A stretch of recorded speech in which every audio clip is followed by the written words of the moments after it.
What's up, guys? What is up?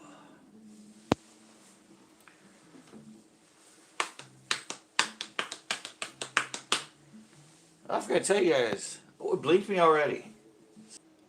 Wasn't that funny? You believe that? It blinked me in 30 seconds. That is funny. He kicked me out within 30 seconds of going live. What is up? How's it going, Noah? I'm wondering if anybody's actually going to come in. Yeah, it kicked me out in 30 seconds.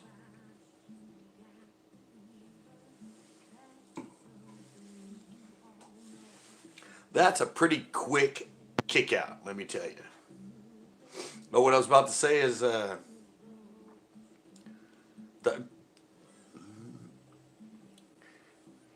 yeah, I made it there, what, a week ago? I don't know. Within 3 hours of putting out that other one, I made it. I'm at like 3.1, 3.01. Yeah, last week, whatever thumbnail I used for this got taken off. There we go, the merch. Yeah, it actually got taken off. Believe it or not. What are the odds of that? I've been putting thumbnails up with the girls behind me forever, and suddenly one got flagged. It must have been somebody that saw it. What's up, Jose? It must have been somebody that saw, because I don't title them. I don't name them, so it's not that I named the thumbnail wrong. Yeah, but I get it. It said thumbnail has been removed. So I put them on the other ones, and it still had a girl in the background. So I don't know what it was. So how's everyone doing?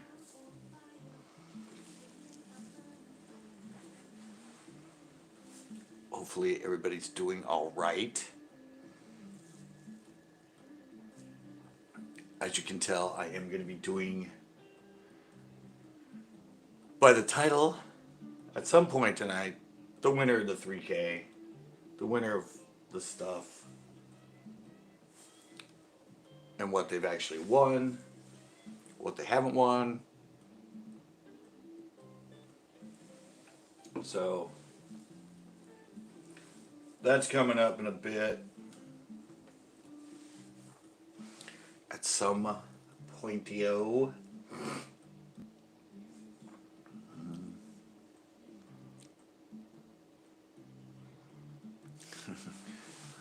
I'm good besides being out of work. Well, that sucks. There's a lot of people out of work. I have a job, although it doesn't pay very well.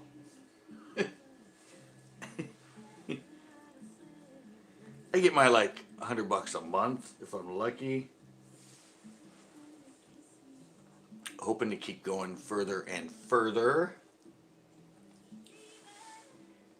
I noticed Captain was live. I saw him live.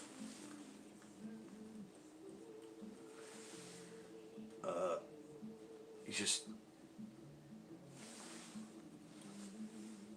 Hey, NJ, how's it going?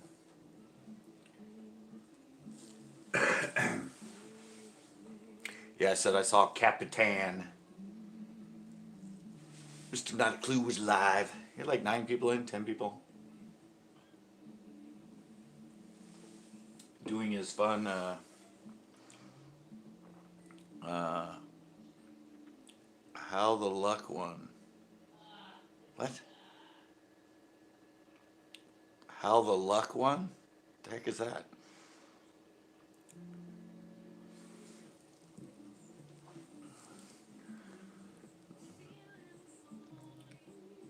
Who the Luck one? Tito, what's up? I don't know, I think you were trying to say who was the lucky one?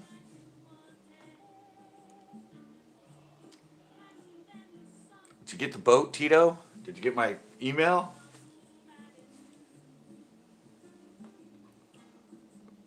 Mr. Tilly 41, what is up?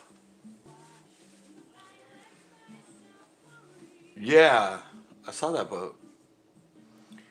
You said it was just John boat, but it looks like it's made. It's more of a bass boat. It's more of a bass boat than a John boat. I thought you meant just a regular John boat. And then I saw the picture. I'm like, oh, that's perfect.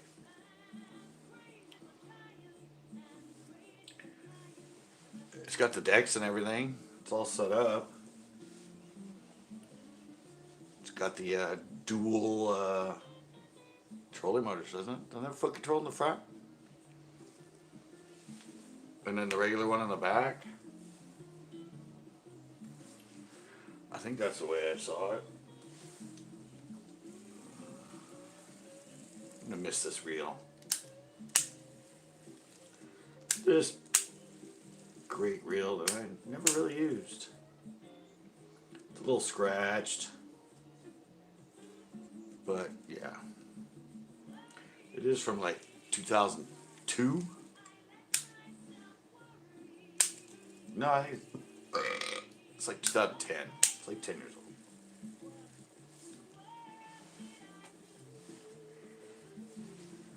Oh, so did anybody fish today?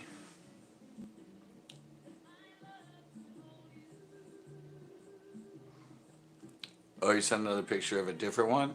All right. Sorry, I got a call.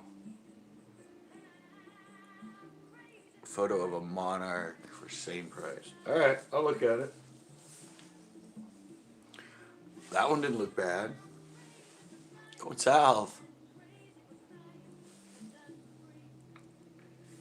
Fly fishing at its best. Yeah. Yeah. Most of the ones you see fly fishing here, they're guides. It all works the same. Yeah. Well, the one he had has decks. I mean, it's not just it's got decks. If you're going to get something like that, you want decks. Just don't want a regular little boat that's got benches in it. There's fly fishing. I think she's a guide in Colorado. One of the best guides in Colorado right there. Ugh. Jacob, how's it going? I can soon go fishing in the North Pole, guys. It's already blinked me twice. It actually blinked me in the first 30 seconds. I put it on, it kicked me out. Then, what was that pinup the other day, and it did pretty good. It kicked me out like twice, and then didn't do a thing the whole rest of the show. Like hour and a half, no problems. Ocean fishing.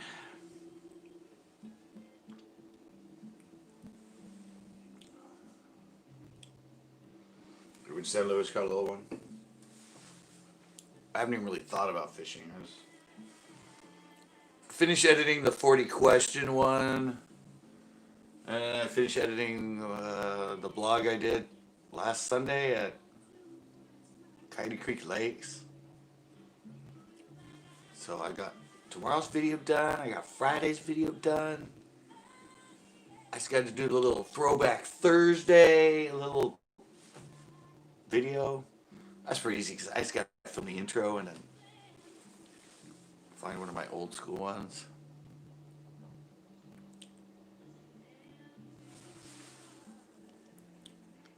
I had in a barn for 4 years just sitting.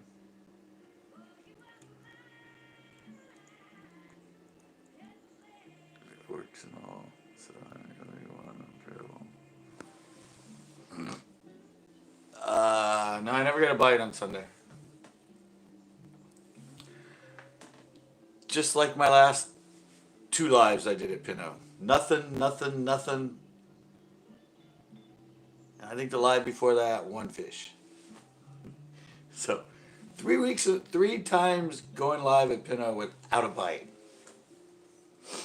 No bite, no bite, no bite. 1 bite. Yeah, that's how slow Pinot is. That's over the last month. So, actually, for last month and a week, I've caught 1 fish on shore. And then on the Coyote Creek Lakes, I didn't get one.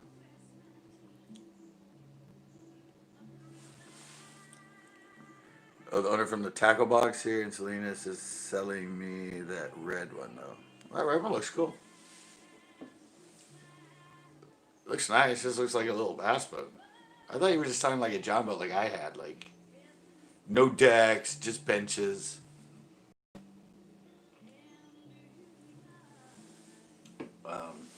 That one looks pretty cool.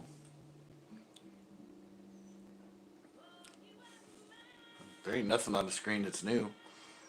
I haven't changed those girls in like a year. People catch them on night crawlers.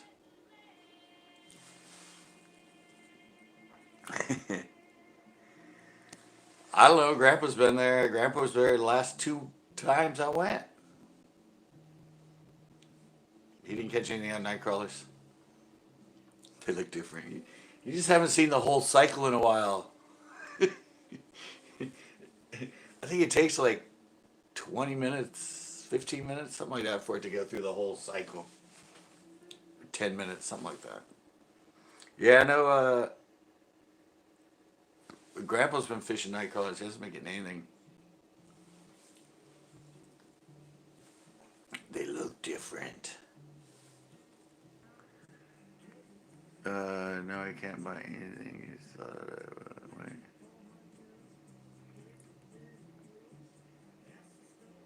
What? No, I can't buy anything. Never seen a John boat with a trolling motor. Yeah. No, but see, his definition of a John boat, like, I don't know. What he showed me is more like a bass tracker bass boat. I mean, a bass tracker aluminum one is basically a John boat, but it's a bass boat. So I think he was talking about the style of it, because it's like a tracker style, but it's got deck in the front, deck in the back, and 2 trolling motors. I thought he meant like a John boat. Like I used to have that little John boat that just has benches in it and the trolling motor. I didn't know it looked like a bass boat. I guess it's a John boat style because it's square in the front, but it's a bass boat design.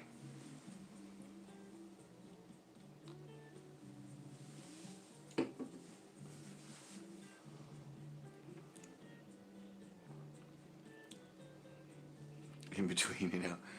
Yeah, well, I mean, the G3s that they rent at Pinot are John boats, but they don't have decks and stuff like a bass boat. They just have the benches.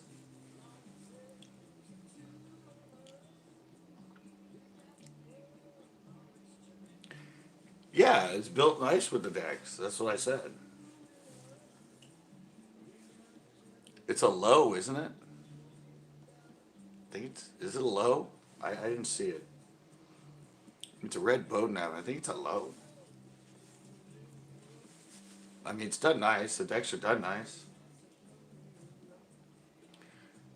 It's probably about as wide as those 3Gs at Pinot. They're pretty wide. It's just they're just paying because they just have the benches. They're not built to be functional like a bass boat.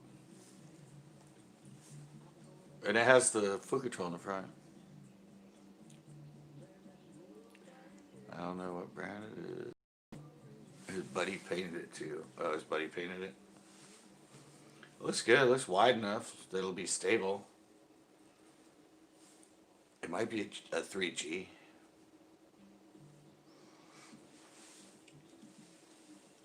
It looks fishable. It's got double decks and stuff. No live well, no compartments. It has the middle low part. You just throw everything down there.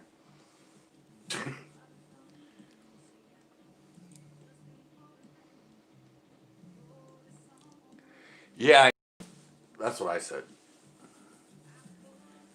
I said, just get a bass tracker. All right, Jose. That's kind of what I said. It's just like, get a bass tracker. Get something with a steering wheel and an engine, but that one seems functional and cool. Ah, it's killing me. This blinking is freaking killing me. I'm not gonna be in here much longer. It keeps doing it every like 2 minutes. I have no idea why. I mean, I have 4 bars in here. I said part of it might be is my stepdad's 15 feet away on the same service, and he's always on the phone and always running YouTube and all that stuff. So I don't know if it interferes. No, it does have live well and compartments. Can't find anything in my price range. If not, I'm up for a bass tracker for sure. We can actually get one on payments. I don't know. They have financing on brand new ones. Or some places might actually have financing on old ones if they have it on their, like a used car.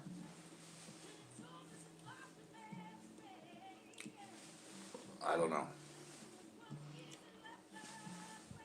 I said it's a cool boat. It looks like it'll be pretty stable. Yeah, that's what I said.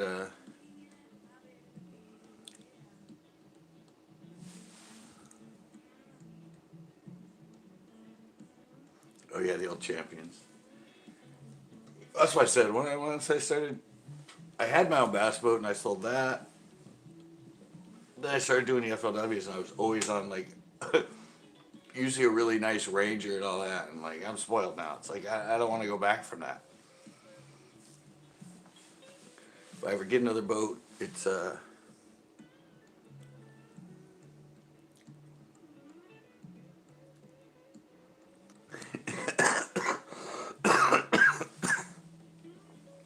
yeah. I said once you get on one and you fish on one, so I worked my way. I mean, yeah, I worked my way. Well, I worked my way up from a little one that I built into a bass boat to an actual bass boat, and then went back to that little John boat that I bought for like $60 at Pinot, and it was already there.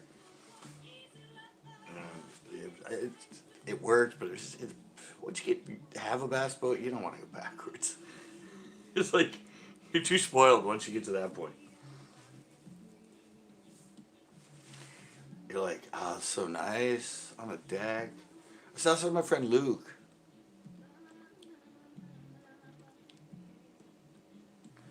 Yeah, remember they used to have those little teeny freaking champions? They made like a little 15-foot one.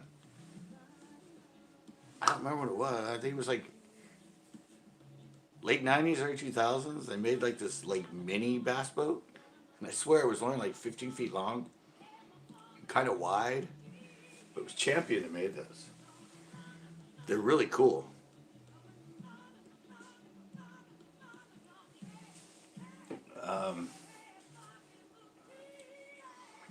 Yeah, I got my boat. When I bought my boat, it was 2,600.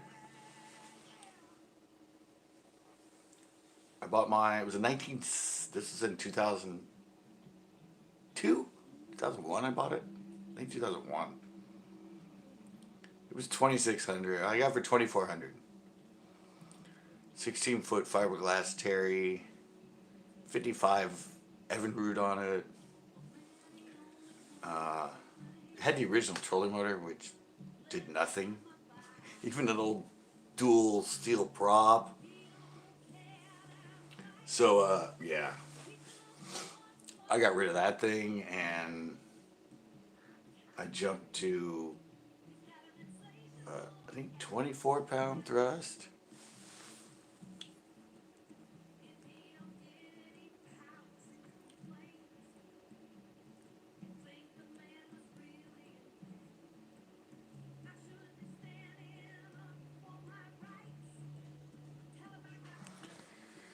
Yeah. And then when you get one too, you got to learn how to work the trolling motor. Learn to work the foot control trolling motor. That takes a little bit of effort. Takes a little bit of time. You got to learn to. I always use my left foot on it. You can use left or right on it, but yeah, learning to fish and control with your foot. Yeah, it's just you get to the point where you just learn how to keep yourself like you can totally fish and cast and everything, and you learn how to steer with your left foot or your right foot. I don't know whichever way, but I always use my left. But yeah, keeping yourself in place, and it becomes second nature after a little while. Mhm. Exactly, Jacob. Yeah. So that's a compartment for beers, and it floats, and it's got a motor. I'm good. I'm totally good. What is this? Is Captain actually still alive? That's kind of funny.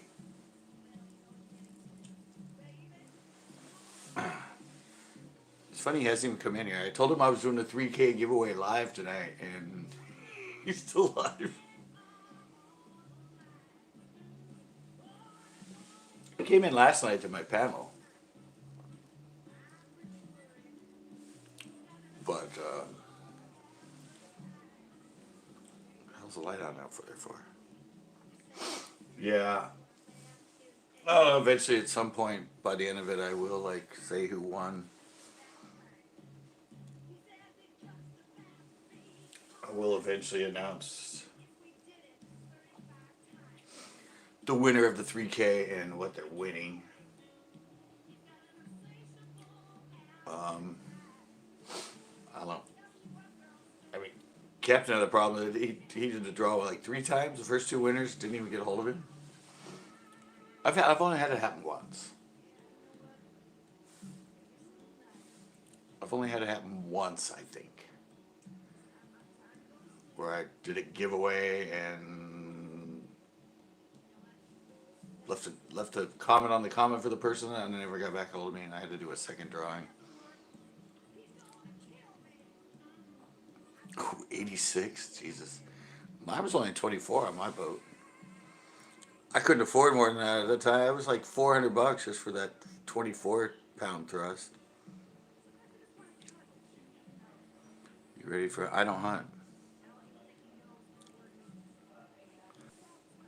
Um, yeah, I don't hunt, Jacob. Never hunted in my life, so I keep fishing for bass all winter. That's just sort of my dealio. Yeah, I'm not a hunter. Except, BB gun when I was little, but no, I don't think I've ever shot a real gun. I don't even think I've shot a 22 or a shock or anything. Only my BB guns. Not my thing. I treat raccoons like they're bugs.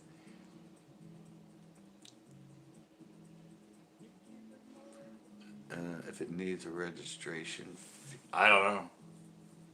He probably has one for the year, unless he hasn't taken it out in a while. I don't know how that works. And then you got to transfer it into your name and all that, but I know there's fees and stuff in that, but I don't know how that works. I don't remember. I bought mine 19 years ago, so I don't even remember. I had to go to the DV DMV and do all that stuff. What's up, Big Boom Bassin? How you doing?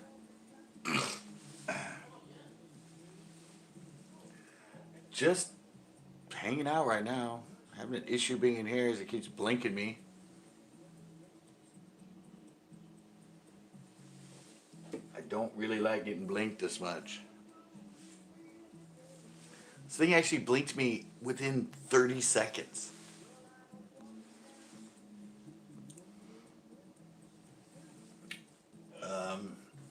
Noah came in and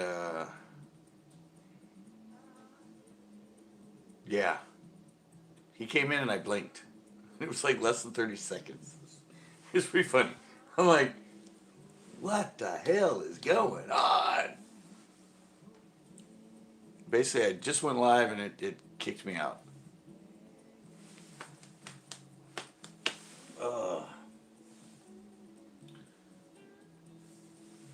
I got all this stuff here.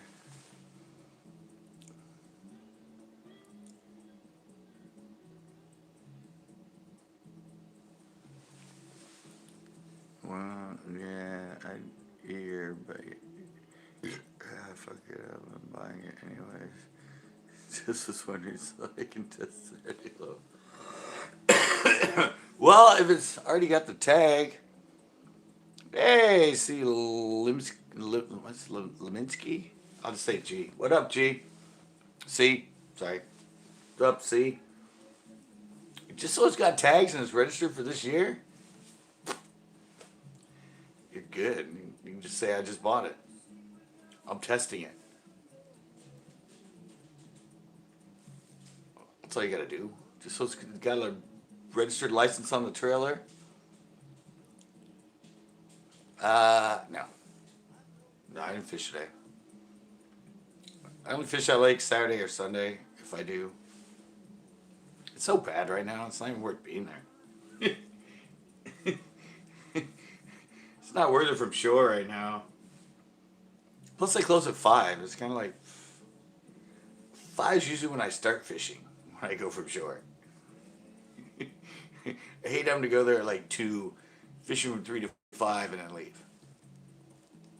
It's like kind of not worth it. I mean, I have to do it for a live, but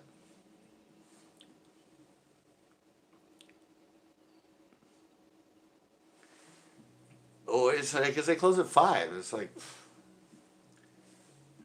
it's just not worth it. I don't fish much anymore.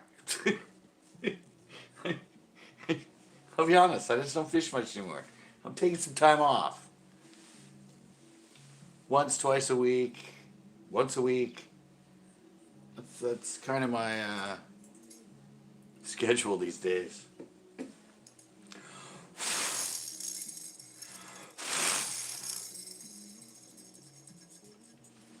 I've been at it 40 years. It's like, it's not such a big deal.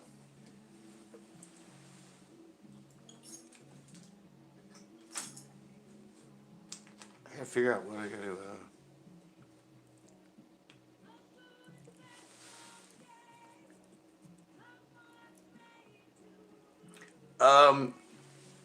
you have to store it at Loch Padden to put a boat on Loch Padden. It's all good. It's all good. Yeah, Tito, you have to store the boat there. I'm pretty sure to put a boat on Loch Padden. I think that's the way that works. I think it has to be there like, I don't know, for the first time or something. You have to store there for like 2 weeks or something. That's what Chris was saying.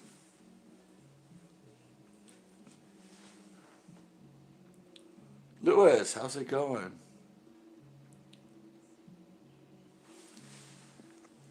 Oh, he's getting a little John boat. Well, it's built like a bass boat. It's got the decks and that. If you're gonna get a boat, you might as well get something that's fishable. Nicholas Green. Nicholas, I'm glad you came in because I had a question for you. Just a weird idea I had, but this winter I was gonna go try and film a show, and there's like almost blizzard conditions. Do you think a video like that would get any views? I know you're outside and go outdoors a lot, but I was just wondering if I did one in like a heavy winter storm, like tried to camp in a tent or something. You think that would get views? I'm always looking for different things to do.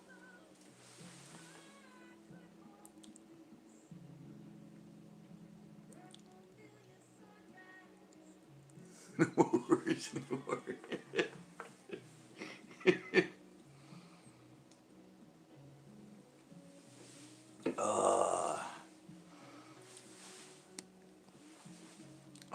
He didn't get back to me on my great idea. Oh my god, an ass. Sorry. Yeah, I noticed that it usually does better than other videos.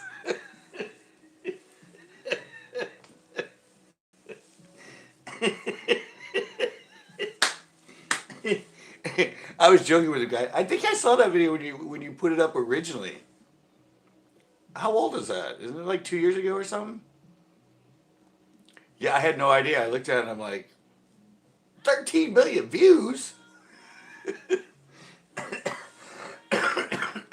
remember watching when it first came out, when you first did it. But yeah, I saw it the other day. It was 2.5 years ago, right? Yeah, I remember I remember when you posted it.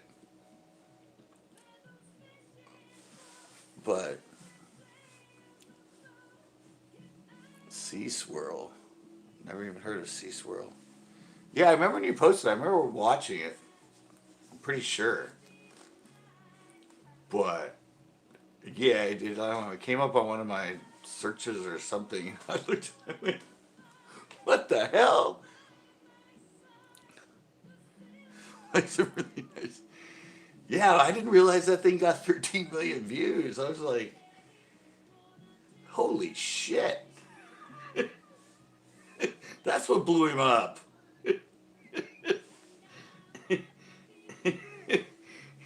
Yeah, I do. I did watch it when it was new or when it first came out. But yeah, I didn't realize it took off like that. That's pretty freaking insane. Fortunately, we don't have any snow here. It went viral. Oh, is really? That's where kicked it off, was Reddit? Reddit got it going, huh? Wow. Reddit. I I can now only post to my own channel or my own feed on Reddit. They kicked me out of the bass fishing Shreddit. They kicked me out of another Shreddit. And I was doing the vlogs forever, and I just noticed. Well, nobody ever expects it when it happens. Yeah, but I've now been kicked out of every fishing blog. It's a generic one. They said I can't post to that on Reddit anymore, so I can only post to my own Seneca's Bass on Reddit. Because I was just posting my videos.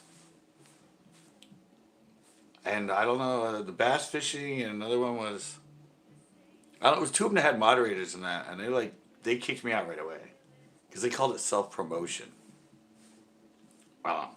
And I've been fishing under the fishing blogs for since I got kicked out of those for 3 years, and I just noticed the other day I put fishing blogs as the Shreddit to put it in. And it came up and said, you are no longer allowed to post in this Shreddit. I'm like, what? So I can only post to Seneca's Bass on Reddit. I don't know if anybody will ever see that, but I figure it's putting it there so it's getting out. So, yeah, I got kicked out of all three. It's kicking me out too much in here. I'm going to head out to the porch. Hopefully it doesn't be all pissy out there. What do you think of Tactical Bassin? I know those guys. No comment. Yeah, it's really funny. I can understand why. It was like the other day, I did it, And I'm like, why isn't it posting? Why isn't it posting? And all of a sudden I looked and I had big red letters right above it. It says, you are no longer allowed to post to this Shreddit. I'm like, that Shreddit doesn't even have a moderator. Who the hell kicked me out? I'm giving them good videos. It's not like I'm trying to sell them stuff or...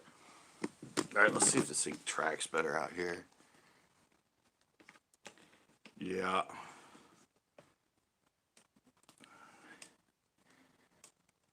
Are they shady fools? I don't know. I don't know. I personally don't. I personally don't like their videos. That's all. Personal preference. I know. The other one, I got kicked out right away. There was a bass fishing, and there was like, I don't know, there were two sort of different bass fishing Shreddits that I put myself in. And yeah, I got kicked out of those like right away. And then a friend of mine who told me about Reddit. Did you already do the giveaway? No, I haven't. No, I haven't said it was the giveaway yet. No, I haven't done it yet. The Funk and CT who won the giveaway. I haven't told anybody yet. I've actually kind of forgot about it. We've been talking Reddit and bass boats. And doing winter videos in snowstorms. Because Nicholas came in, I was joking with him saying I wanted to make a video of me camping in a blizzard. And then he said it blew up on Reddit. I don't know if you guys know that, but what was even the title of that one? Wasn't it Camping in a Blizzard?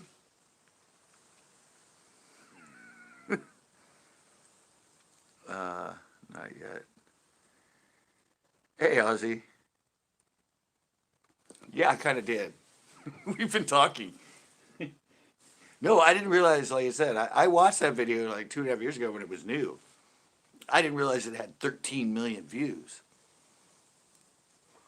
DMF Fishing, what is up?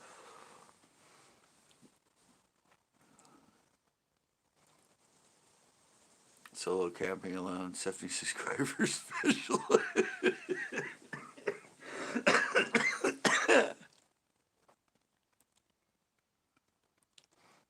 You just won the giveaway, didn't you? Yeah, but I said I hadn't seen it really since then.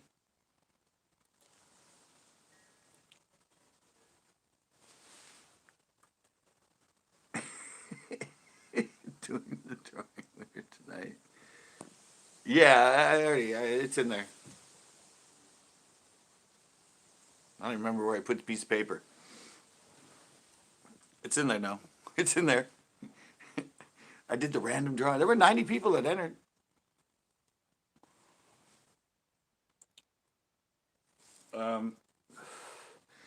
Yeah, I guess I had 90. I mean, there were like well over 200 comments, but you know, people always put in 2 and 3 comments thinking that I won't catch it. I'm like, I'm all guys. It goes in and eliminates repeats. So if he comes back, oh, that was great. Oh, love the giveaway. That was a good giveaway. Oh yeah, I can't wait. DM, no, I haven't done it yet.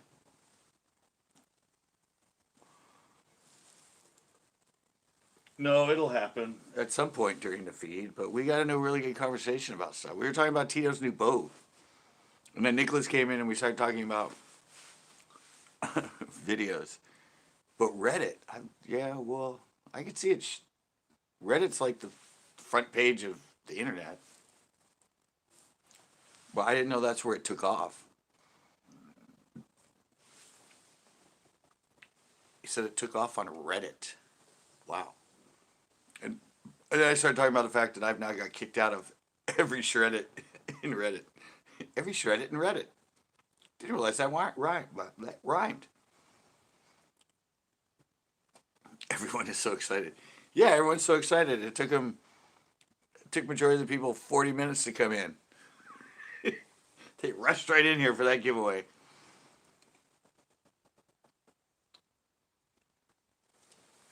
Um, mm,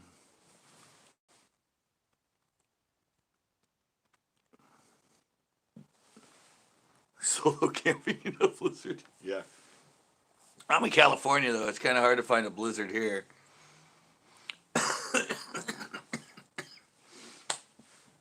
Yeah, a little hard to find a blizzard here. We do have them occasionally, but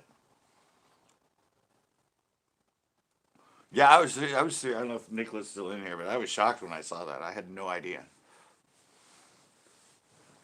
I said, I think I saw it like when he first posted it.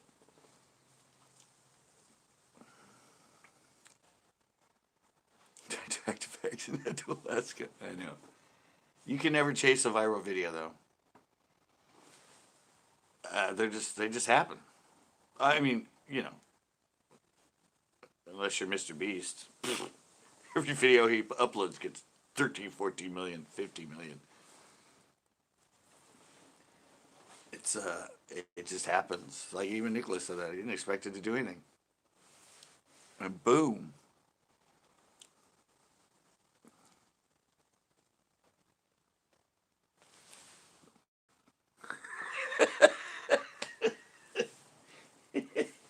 Yeah, yeah, I won some baits, but it's not gonna make up for what my son loses. That's pretty funny. Yeah, it was. Yeah, that's what I said. You can't try and. Just got to keep grinding. And then if you get lucky, boom, one blows up on you. I did finish. I don't know if Captain's still in here or not, but I did finish the 40 question one. Finished editing and rendered that one today. And I did my little blog for Friday, the one I did last Sunday when went live. Before I went live, I filmed a little blog with the Chesty, playing with the new camera, trying to see if I can figure out how to not smack the thing every single time I reel. I just do that tuck. It's just too close. It's like I can't figure out how to get out of the way. It's expensive. Yeah, until he like throws one in the top of a tree.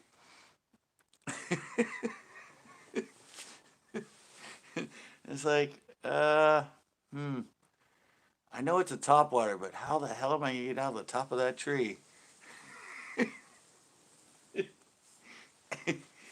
Yeah, that's like fishing with Tito.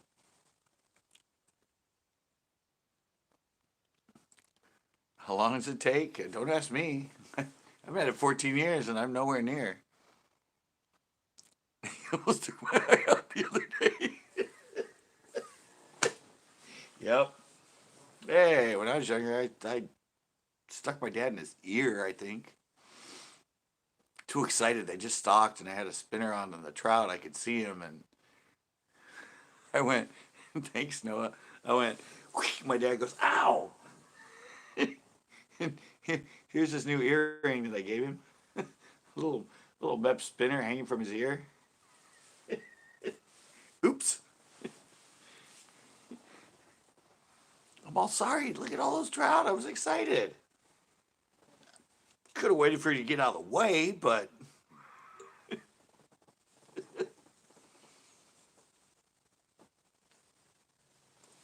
got to do what you got to do. I was excited. I want to get in there. I want to cast in there. I want to get myself one of them there trout.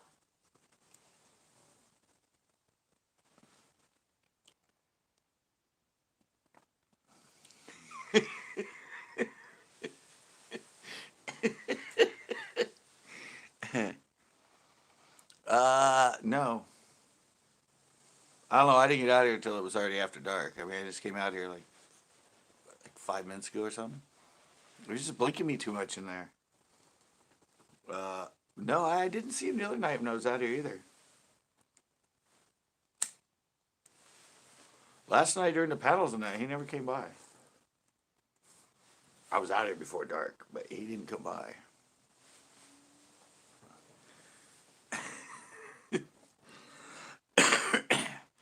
Yeah, so yeah, his water thing's got water in it. So I don't know. There were some kids out here earlier all the way till dark. I don't know if they scared him away. Looks like they're, I don't know if they're gone. They're still parked behind me. There were some neighbors next door.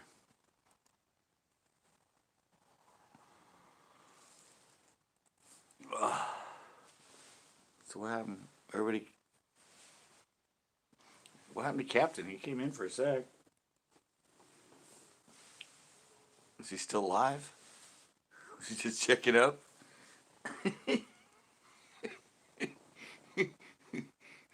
Was he just checking in just to see what's going on?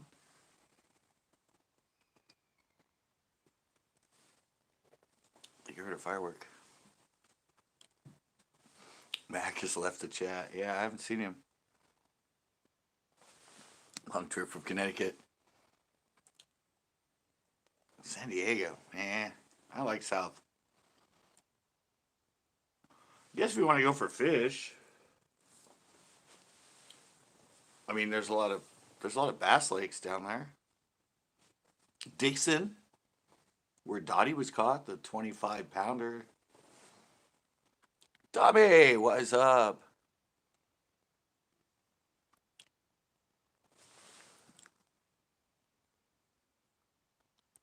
Well, damn, I seen the website about Locke. You think the John will run at Nasi? Yeah, you can take the Nasi. You just gotta pay for the inspection and everything. It's gotta be dry and you gotta pay for it. Yeah, no lock. I think you have to store it there, or you have to have it. You have to have it there for 2 weeks. I don't know. You can just get it tagged at Nasi. I mean, at Pitto. I told you every time you go to a different lake, you got to get it re-inspected. San Diego isn't bad. I like Slow Monterey a little bit more. Yeah, see, I was 16 years in Slow.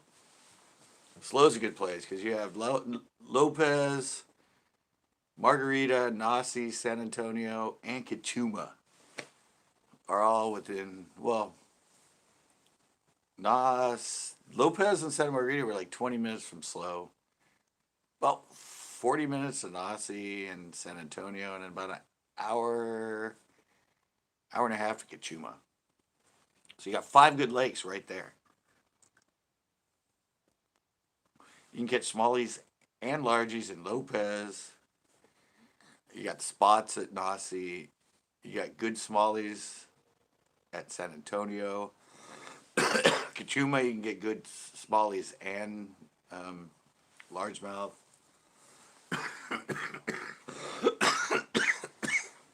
And it's a beautiful place.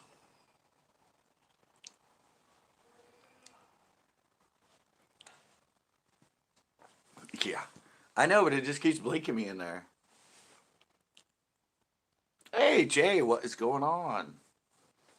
Yeah, I like it in there. But I was saying last week I got dinged. My last Tuesday night, whatever thumbnail I put, it got taken off by YouTube.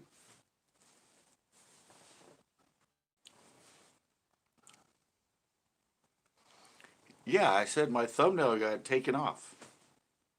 I don't know what shot I had or what girl was behind me, but I got a notice from YouTube that says uh, your your original thumbnail to your Tuesday night hangout has been removed. I don't know if somebody complained. I've, I've been I've been doing those shots of the wind behind me for what, like 2 years now. I have no idea, DMF. I mean, I know there was a shot of one of the girls in their bikini or something behind me, but G-string machine, ridiculous. I don't know, but I just changed it to one of the other thumbnails that they gave me.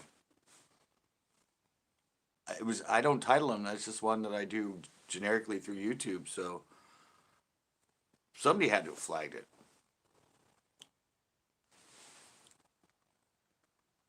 You got ding. Yeah, you got dings.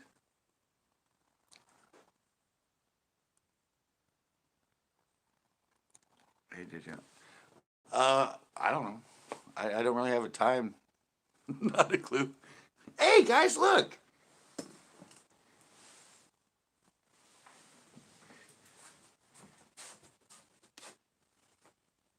There he goes. Hey, he should come out over there. Oh wait, I didn't turn around. I tried to. He's behind the car. That's him there, isn't it? Yeah, there he goes. There's Mac. He's from underneath the car.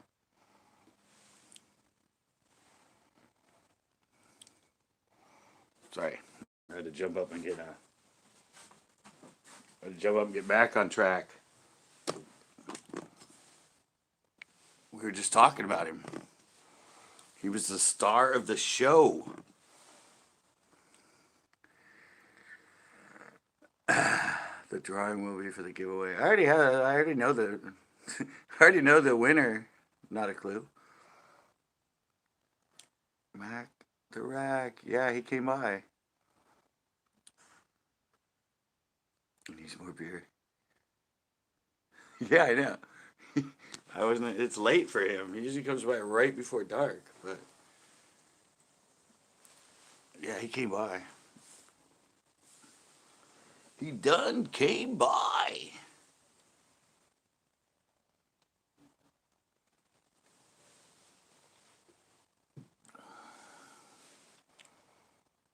Yeah, I know. I remember you changed it. You changed yours, Frank. Black and silver. It was Big Worm. Well, Captain changed his to Not a Clue. Somebody else changed their name too.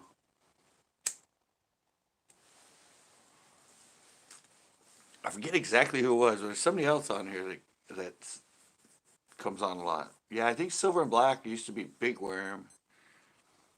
The Funkin' CT is you, Frank. Um, who was it? I thought I just said somebody else changed their name too. Um, yeah, a lot of people have been like switching up their channel names. No big deal. Yeah, I don't know.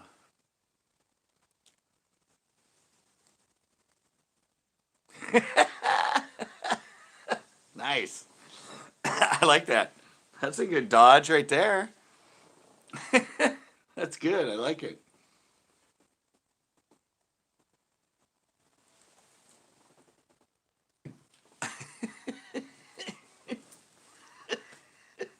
That's so cool.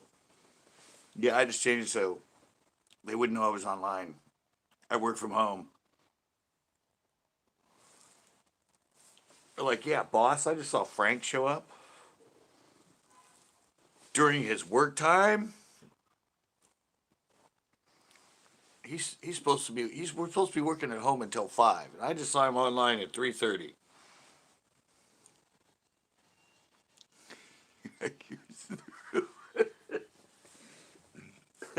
That's so cool. Back actually came through. Yeah, yeah, don't mess with that, man.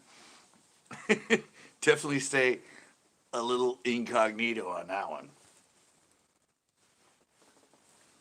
Just keep it on the down low. Like, yeah, I'm on the download. Download? Did I say download? I'm on the download. I'm downloading right now. I was doing research.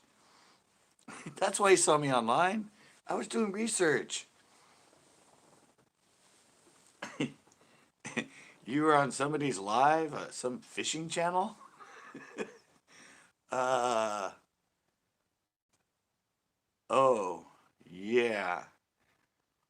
They were talking about something that was pertinent to our business, I swear. I need a fresh machine of beer. I'll be right back.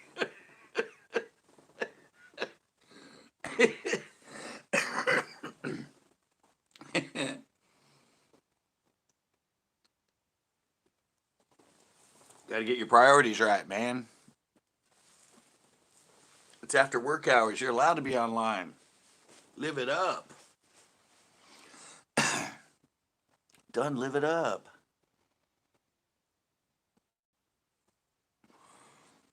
Yeah, I don't know what you do for a living. I'm sure we've probably touched base on something you do at some point. Especially my panel Mondays. We go over everything. I mean, hell, you might work for a fencing company. I don't know. We've covered just about everything there. That's for sure. Last night we pretty much stuck to we talked fishing quite a bit last night on the panels, except for the interlude of Ozzy who came in and became, what was it, Big Daddy O? Big Daddy O, something like that. Some character, a Nigerian black man. It was really good. He has that character down. It's kind of interesting though. International payroll for employees on international assignments. Oh, we've talked about international things, analytics, spreadsheets, integrated payroll systems. Yeah, we've covered all that at some point on my panels on Monday. We're very we're very diverse.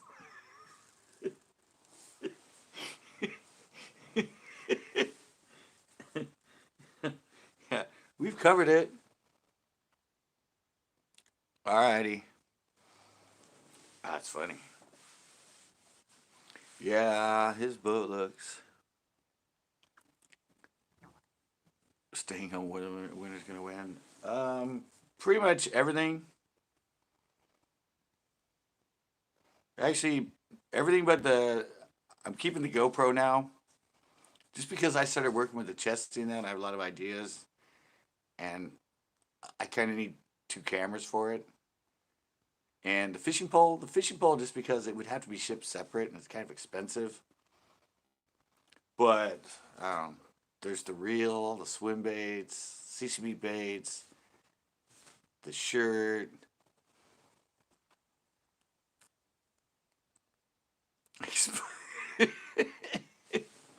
um, the beanie, the covers, the Amazon gift cards. Yeah, there's a lot of stuff going into it. It just, I don't know. I've switched up, and I made it to 3K, not 30K. So I'm not really making much money. And now that I've jumped to the using the chesty for stuff, dude, spit it up. um, I actually found a purpose for that camera instead of just using it on my drone.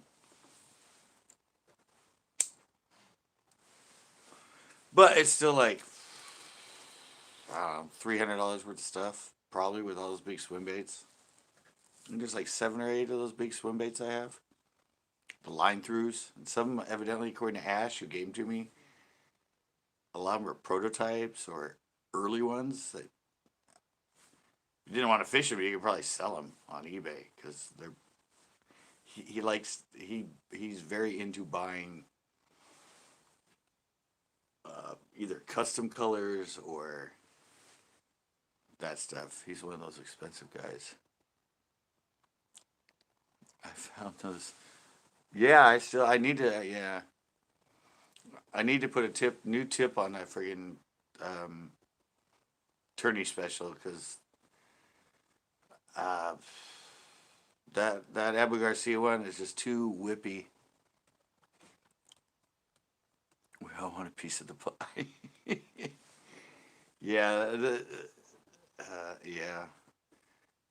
That vendetta I'm using for my drop shot and stuff is it's not designed for that. I actually originally got it for like spinner baits and square bills. All right, Tito, go take a shower. You stink. Um, yeah, it's just it just has the backbone's too far down and the tip's too flimsy on it, and so especially far out on the cast when I set the hook in it, it just doesn't penetrate good.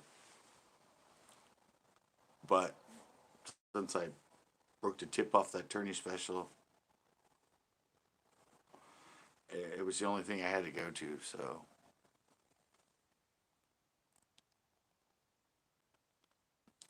push button ones, I've never even used one of those. Never ever used a push button.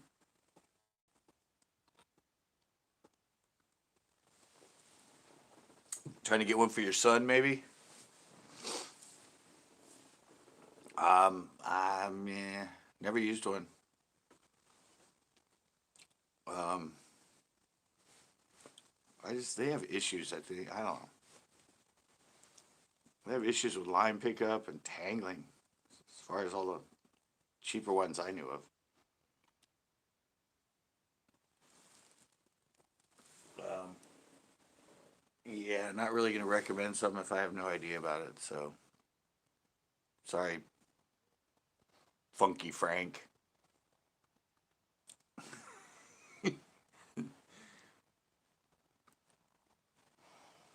There you go. Jacobs has had experience.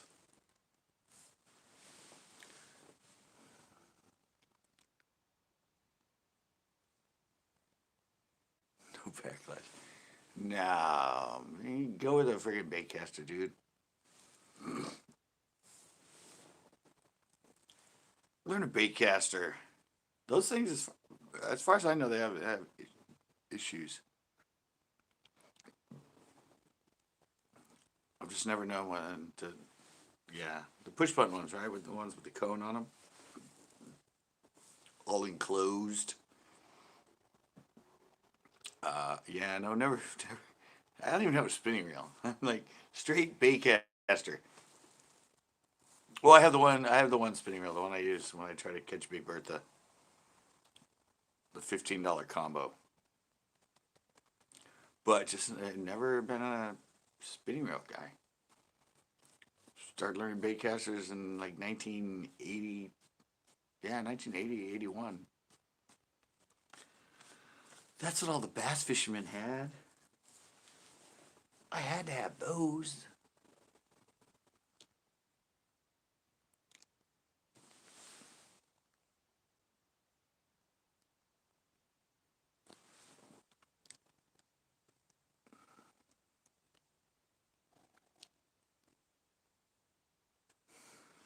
So, go big like a 300 DC reel server. No, go with the 100 bucks. Go with either the Bass Pro Shops Qualifier 2 or even the new. Like I had the Aura SX, but its replacement is the Aura Revo X, the $100 one.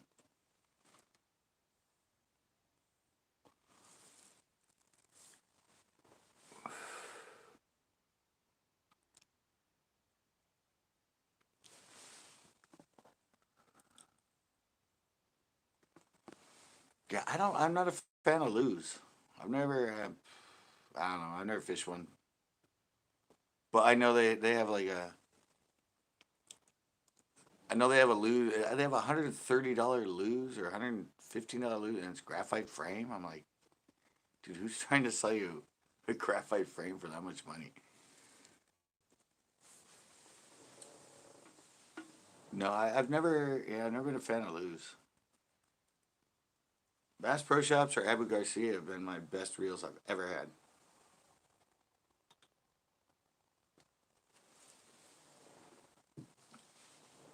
I mean, the one in the giveaway is $130 Daiwa reel, 12 bearing, but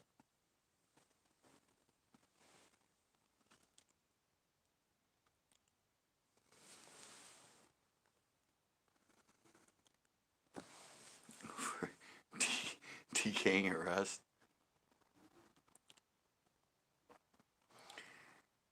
Yeah, and there's a lot of issues with that. I said I don't buy any combos. Combos, yeah, buy a separate reel and a separate rod. Don't buy combos. It was in my what to buy, what not to buy. Either the reel's gonna be cheap or the rod's gonna be cheap.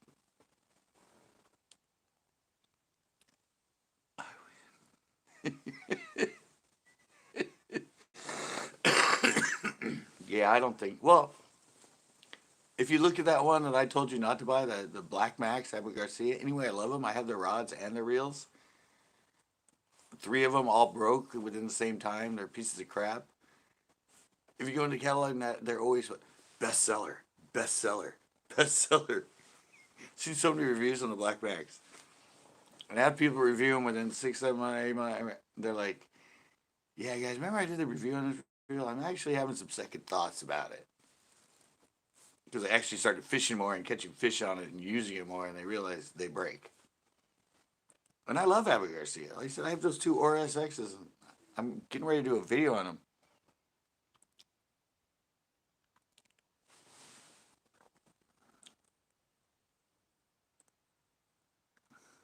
It's just, no, I said I did that on that video I put up. Bait casting reels, what to buy, what not to buy. I said don't buy a combo.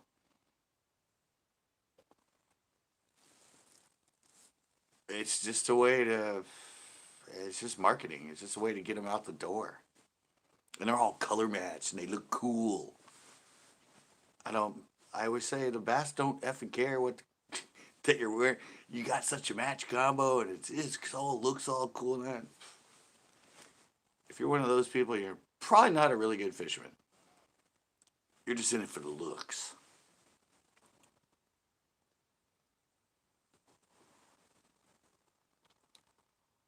Yeah, the Aura SX, but they replaced it with the Revo X.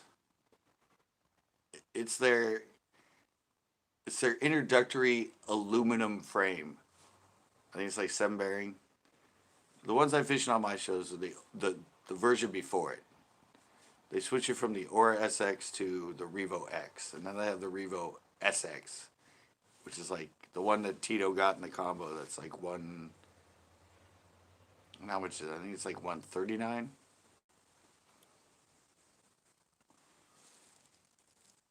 But I'm pretty sure the Revo X, if it's built as well as my Aura SXs, I've had those 4 years. I'm gonna do a video on them showing people uh, what it looks like when a reel is extremely, extremely used and abused, and still works perfect. Because my thumb bar is like down to the plastic. There's no from my hands on it. There's no insignia, nothing left around the reel. It's all worn off. It's I think I've had them 3 years now.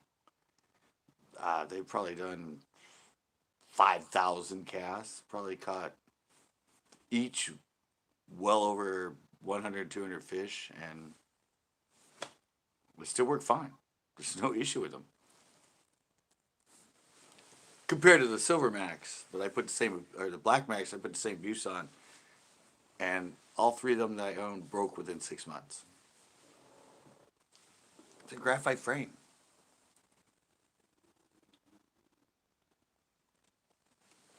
Graphite frames flex. They move. They get wear in them. The gears get, and it just, yeah. That's why I said in that video I did. Do not buy a graphite frame.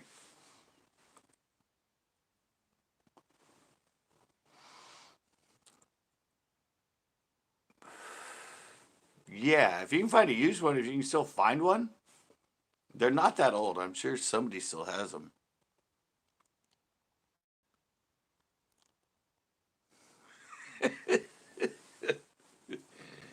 Yeah, you might still be able to find a new one online. Um, I think I got them the year they discontinued them. I think in 2007, 2018 they came out with the Revo X. I think that's been around 2 years. That was a replacement for the Aura SX. So if you can still find one, Somebody might still have some on Amazon or something that are new, but I have two of them. They're exact same reel, just different gear ratio, and uh, well, I said I'm gonna do a video on it. How you know when a reel is built to last, and I'm gonna show how worn the hell out these two reels are, and I still fish them constantly. But you found one for 90? Yeah, they were 100 originally. Actually, I got them for less. I got them at Bass Pro. I actually have the video. I have the video. I have video. It's, I don't know. It's on there. I had the review of it, but I had the video of visiting Bass Pro Shops, and I bought the two RSXs, and I bought uh, the last Pro Qualifier before they changed it to Pro Qualifier 2. I just, I don't know. I either flush them with the WD-40 every once in a while, or open them up and put in a few drops of real oil. It's not that. I mean, I'm pretty lax on maintaining mine, other than just squirting some oil in them every once in a while. But yeah, I have a video where I bought them because I was only going to buy the two, and he talked me into getting the Pro Qualifier 2, and that was the one that I left at Pinot that somebody stole. Yeah, that was the qualifier. I only used it like freaking 3 times, and that was the rod and the reel I left at Pinot when I spaced during my live, and nobody turned them in. Somebody just took them. But I still have the original Pro Qualifier. It's still in my closet. I've had that thing for 7 years, 6. I used to use it in the pond. That was back in like 2012, 2013. So yeah, it's like 7 years old, and that thing's just, it's still like a brand new reel. It's a lower gear ratio. It's only 4.3, 19 inches of reel handle, but I got it for the buzzbait.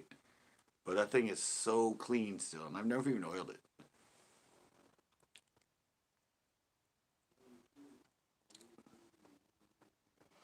Where'd you buy your cocaine from?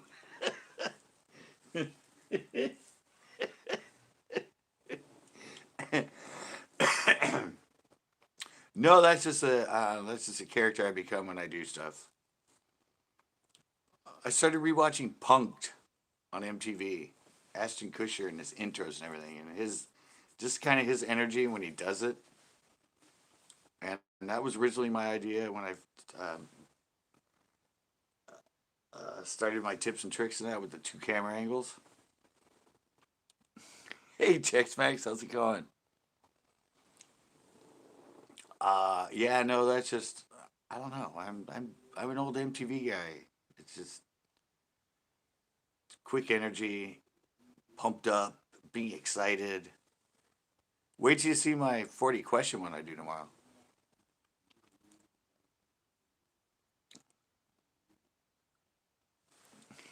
Like a million times. Did I? I don't know. I haven't watched that one in a while.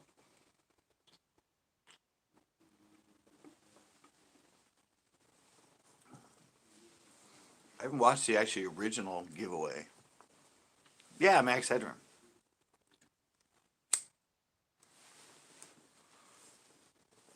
But yeah, but the editing style and all that I'm using now, they need to play music again. I think that's long and gone from them. No, but that, yeah, that's what got me into now. Before I used to do the split camera, and I would add like sort of black and white to one.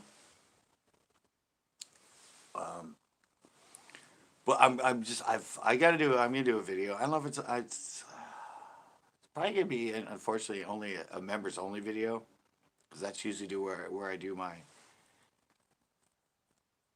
editing tip videos is on my members videos, but I am gonna do one on how to utilize the pan crop tool because I just got into it.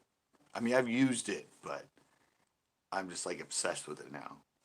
And it's It's just really good, but you got to do it on like a set camera. It's not good if you're like walking and moving with a camera, but it's like all mine are on my porch when it's a set camera view, and that allows you to like give it all the motion and everything to keep it interesting, make it fun with just one simple camera. And yeah, so that's like my Texas Outdoors. What is up? ACCP captain is watching you. I figured he was. I knew he was still alive. He's just waiting until I do the giveaway. I don't know. I've done so many giveaways. Yeah, sometime by the end of the night, I will say who won. I said I already know. It's already been picked out. A piece of paper's sitting in there somewhere. I think it's on my computer. But eventually, by the end of the night, somebody will know who won it. But we're having such a great time talking about a bunch of other stuff. So we're now talking editing. Tito's back. He's all clean, too. I mean, I know it's through the computer, but Tito earlier, I could tell. And I'm like, fuck, Tito's in here? Dude, you need to take a shower, man. I mean, I can smell you through my computer. Dude, clean yourself up. Jesus. So, yeah, he smells better now. He smells like, yeah, he's all like soapy and fresh smelling now.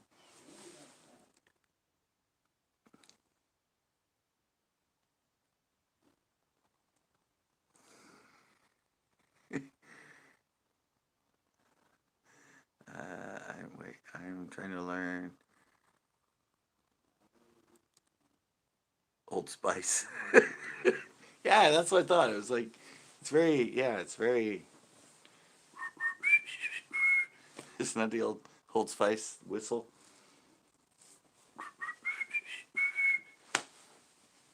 Oh, yeah, I have a lot of old, well, I don't have any old reels anymore. I kind of abused all them at the ocean.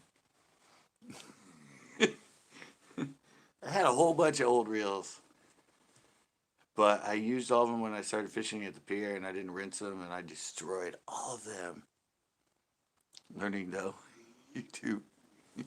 Yeah, I know. I'm going back to my roots. I started out with snowboarding and skateboarding videos in the '80s and all that, and I started my fishing show. Well, other than my tips and tricks where I did the dual camera, I just didn't think that like kind of fun, fast-paced music video style with B-roll and all that was sort of a thing for YouTube. And then John B kind of started it. Now everything's sort of going back to that sort of pace. And I've always known how to do it. I just never incorporated it into my fishing shows. So now I'm kind of going back to that style with them. Lots of fun, quick edits and doing B-roll and now I made it to 3K. Only took 14 years. But I took like 3 years off, seriously. I took 3 years where I upload like once a month, once every 2 months. It smells like zest in here.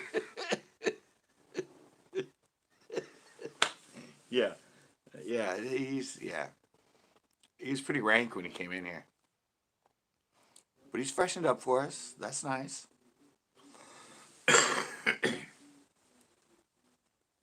Yeah, I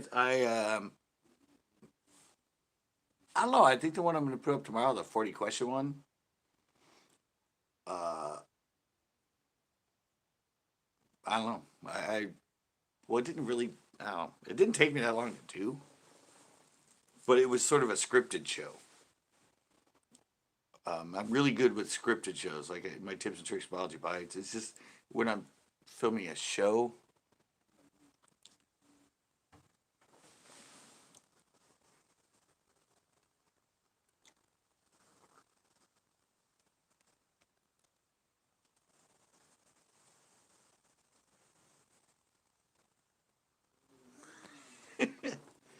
Yeah, see, I'm not a Jacob. I'm not a fan of the boxes.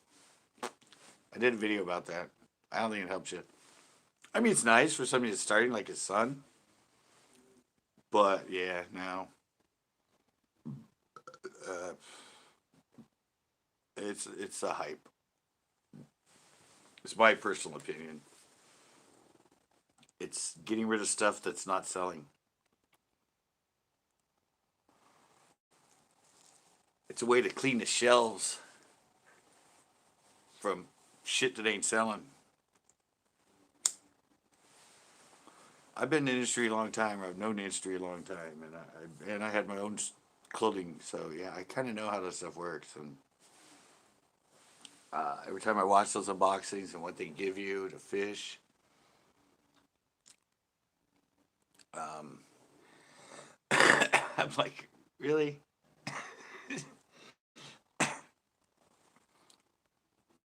We were talking about that last night. Snake, the old like snake and oil salesman.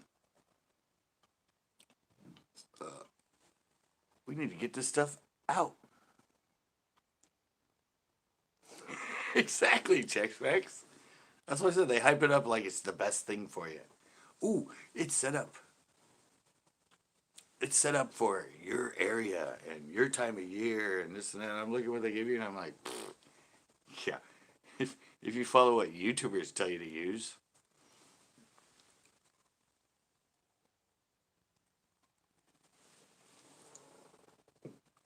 I guess I'm actually the anti-fishing channel.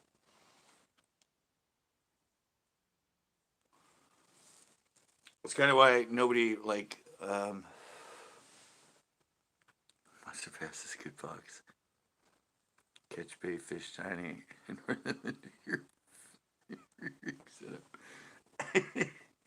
no, I'm not a fan of it. Not a fan. And so you guys are saying, yeah, it's great. You get good baits, but uh, majority probably there wouldn't be a bait in there I would use.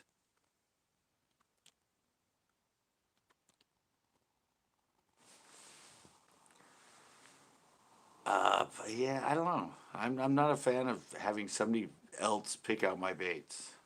Of course, I've been at it 40 years, and I've spent.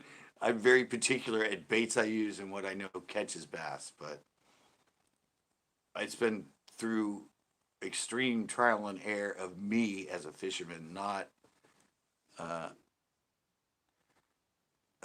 not somebody else trying to tell me what I need to use.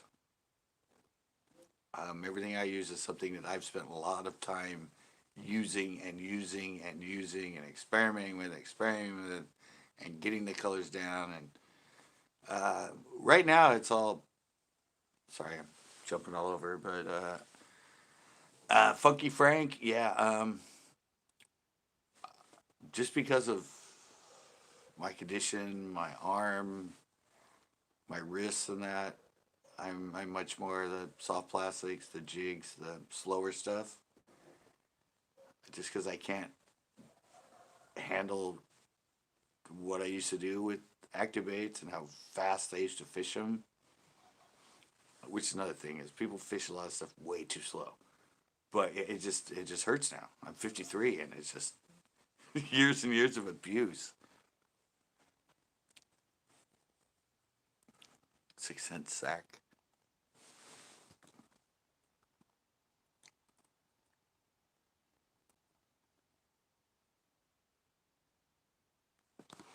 Yeah, but that's just his. Like,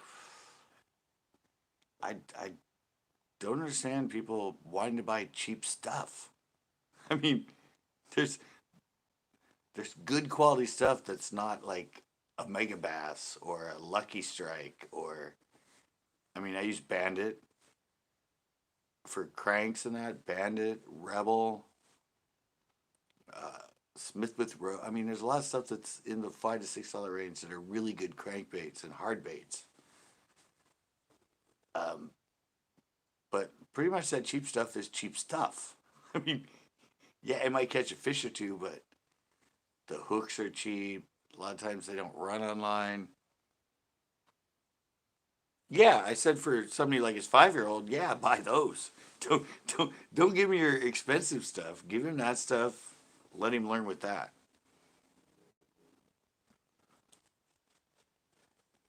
I never used live bait. I never used live bait for bass.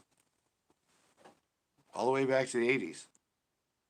Actually, yeah, no, originally I started with live worms. Then I caught my first fish on a plastic worm, and I pretty much have never used live bait for bass since. Very rarely. Yeah, no, I started out with live worms. That's what I used to always catch them on. But I caught that first fish on a little black plastic worm with a darter head. And after that, all artificials.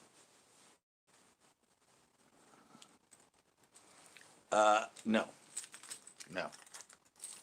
You can't work live bait as well as you can work an artificial. You can't cover water, you can't move, you can't work it. Basically, with live bait, you're waiting for the fish to come to you. With an artificial bait, you're looking for the bass. The same thing I say at the pier when everybody just throws squid and lets it sit, and I go there and fish plastics and that, and cover a bunch of water and move it. I'm presenting it to so many opportunities for a fish to hit it, where a live bait you're just sitting there and waiting. For the most part, you can't like you can't put a live crawdad on and like rip it through the water column, or you can't. I mean, you're basically waiting for the fish to come to you instead of you going and finding the fish. And that's the difference between artificials and live bait,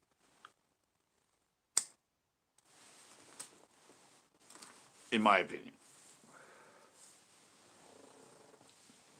You cover more water, you can explore, you can look, but with live bait, you can't do that. I mean, even with a minnow, you throw it out there and it's a live minnow, but you don't know where it's going.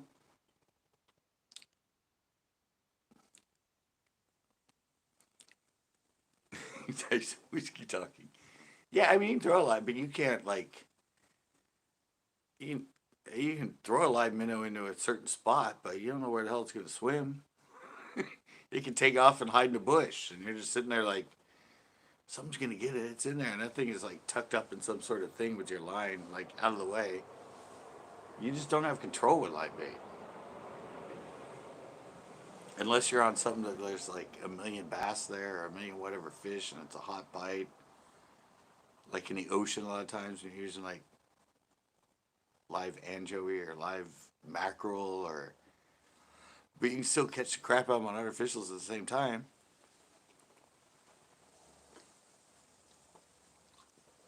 I don't know. I said I think it was like 1982. Well, sorta. I mean,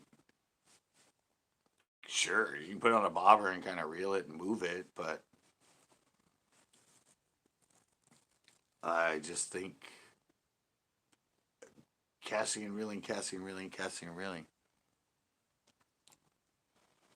Oh yeah, when they're on that shiner bite, yeah, you can't beat it.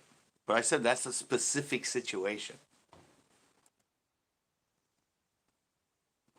Live bait has its place where yeah, you can catch them on live bait and you can't catch them on anything else.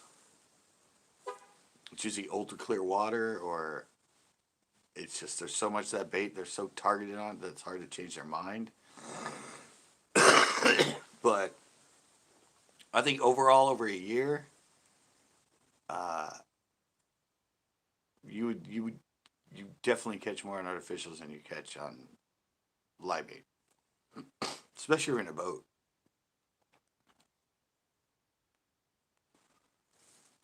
If you're in a boat and you have the ability to cover water and work water, your odds are way better. Like I said, I started out with like live. They weren't crawlers. They were called jumping jacks. We had them in our yard, and we used to catch crap out of them. And then I wanted to be a bass fisherman. I wanted to be a tournament bass fisherman, and You can't use live bait to be a bass fisherman or a tournament fisherman. So I wanted to learn how to use artificials. And I started out with plastics. I learned plastics. And then I tried active baits like spinner baits and crankbaits and surface lures. And kept going back to plastics because I just didn't have the confidence in those baits. And then finally started catching a few on crankbaits and rattle traps and surface lures, and that just sort of changed everything. Like once it gets you a few, you start feeling that fever, and you start getting going, and you're like, and yeah, all my friends that fished with me that when I got my boat when I was in high school, and they were the ones that I trapping with Jinx. What's up? Well, thank you, Trap with Jinx. Glad you found me. Eventually, at the end of the somewhere along the stream, I am going to be announcing the the winner of the 3K giveaway. But we're having such good conversation that I don't. It's not really a priority at the moment. We're in a really good bass groove right now. But yeah, like I was saying, yeah, all my friends when I got my boat. At this point, I'd switched over to artificials. They were my friends that we always went and fished worms, and they always wanted to bring live worms not into my boat, and I said no. I'm like, no live bait in my boat.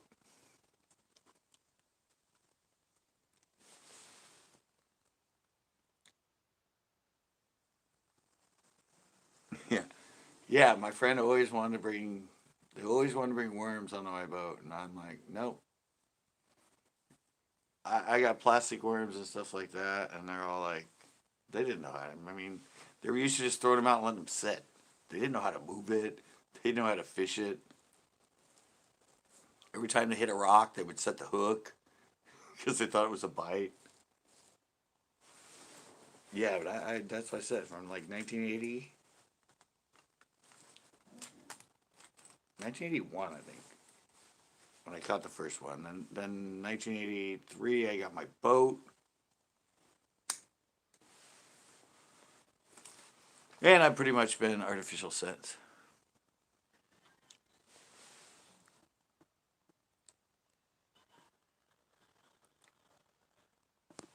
Yeah, we didn't have those back then. My best worm back then was a peewee worm. It was actually a Kmart brand. They came in purple.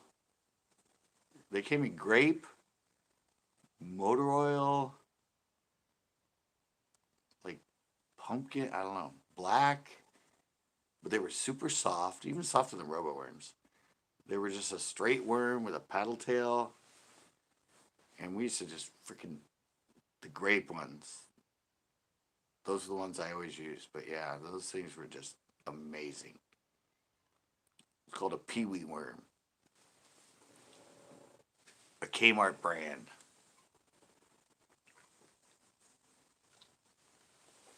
Um, then like Schmitty's, a lot of hand pours started coming out in Southern California in the 80s.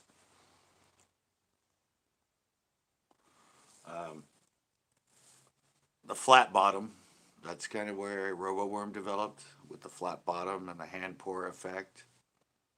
Wasn't the injection molds like you get now. Yeah, with salt in them. Most of them were curly tail. They had paddle tails. Yeah, but I've been through the whole gamut of soft plastics. Um, I remember when Sassy Shads came out. That was actually the first swim bait was Sassy Shads. But the design was terrible. It was like elongated and it came up and the plastics were too stiff. Unless you reeled them really fast, the tail like didn't even move.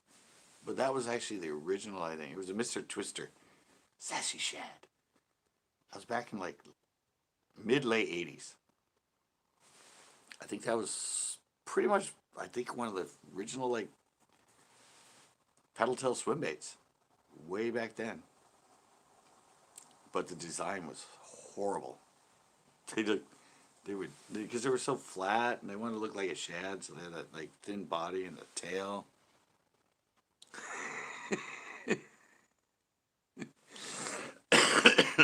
Yeah, I always want to do a video about what's old is new because I don't think a lot of people remember the old Mr. Twister Sassy Shad. But yeah, I tried them, but the design was freaking horrible. It didn't work worth shit. It was just it was the worst design ever. But I think eventually somebody saw that thing and went, "Oh, maybe if we do this, maybe we slim it out. What if we like extend it?" And so that was the whole invention of pre-reach earthworm. Oh yeah, those things work, man. The little ones with the spinner on the front and the two exposed hooks. Dude, that is still a killer bait. I'm telling you. It's kind of the original to the spy bait. Although the spy bait's like a jerk bait that sinks. But those original cream and the other ones that were pre-rigged, and they had like the spinner in the front, some had a spinner in the back, and usually like a little bead between them with just two little like number 6 hooks coming out of the worm and that. Ah, yeah, you put them out and you let them like weightless and like let them sink down. Ah, they were killer. Helicopter. No, I remember it, but I never used it. Oh yeah, it works. I did one. What, it was a family gathering at Guasti Park. It was 1984. I remember because I hurt my wrist, and that's when I was a senior in high school. I had to learn how to cast left-handed because it was my right wrist that I almost broke. And we went there and they stocked it, and there was a bunch of like 1 pound largemouth, and it was ultra clear water. And I had to sneak up on them like trout fishing, I had to like crouch, but I would see them sitting. And I had one of those little cream ones. It was like that long. It was like a 4 inch, had 2 hooks. It was red. Didn't even have a tail. It was just round in the back, but it had a little spinner with two like red plastic beads between the propeller and yeah. And I would see him and I'd crouch down and I would like sight fish him. And I would throw it past him and let it sink. And I'd like work it a little, work it. I caught like 20 that day. I just walked around until I saw him. Ultra clear water. All right, Tito. Yeah, and yeah, it was amazing. Yeah, I said I caught 20, I think, that day. They're all little pounders, little stalkers. So they stocked it with trout, they stocked it with catfish, they stocked it with bass. But yeah, it was a family event, but it was a lake. I was a fisherman. I don't think I talked to anybody in my family or any of my relatives that whole day. I just, second I got there, grabbed my bass pole, took off. Yeah, and I remember that thing was so. I mean, I would see him facing one way and I would throw it past him. And I'd kind of work it up behind him, and all of a sudden, like, it would come in their view and they would turn. I'd just be like, oh, and I'd let it sink a little bit and I'd like twitch it. And they were just like, come over and inhale that thing every time. Hey, Jessfish.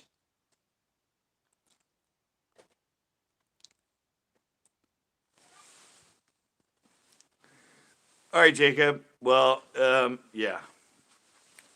I'm going to get to the winner eventually, but don't worry, Jacob. If you are the winner, I will send you a comment. I'll send a comment to your comment that entered you into the 3K giveaway. So you don't have to be present, but I don't know. It just ended up being such a fun conversation. But yeah, you'll be notified if you are the winner. Take care. Sight fishing. Sight fishing is when you see the bass.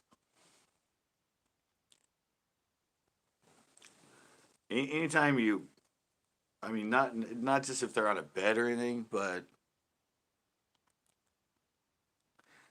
uh, it's when you see a bass. like usually people could think sight fishing is when they're on a bed when they're spawning. But sight fishing also, if you're walking along and also you see a bass just sitting in the shallows, and you can see it and cast to it, and you work the bait while you physically see it. That's sight fishing.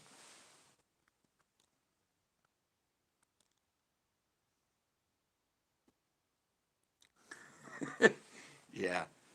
Don't worry. Yeah. Hopefully, I don't forget by the end of it. I'm only on my first beer. Who knows? By the end of it, I might be, oh shit, we never announced the winner. It'll come by the end of the. Yeah. Yeah, but sight fishing is just when you physically see the fish. Most commonly associated with when they're bedding and they're on a bed. But anytime in clear water, if you can see a fish from a distance and you physically cast to the fish you see, that's sight fishing.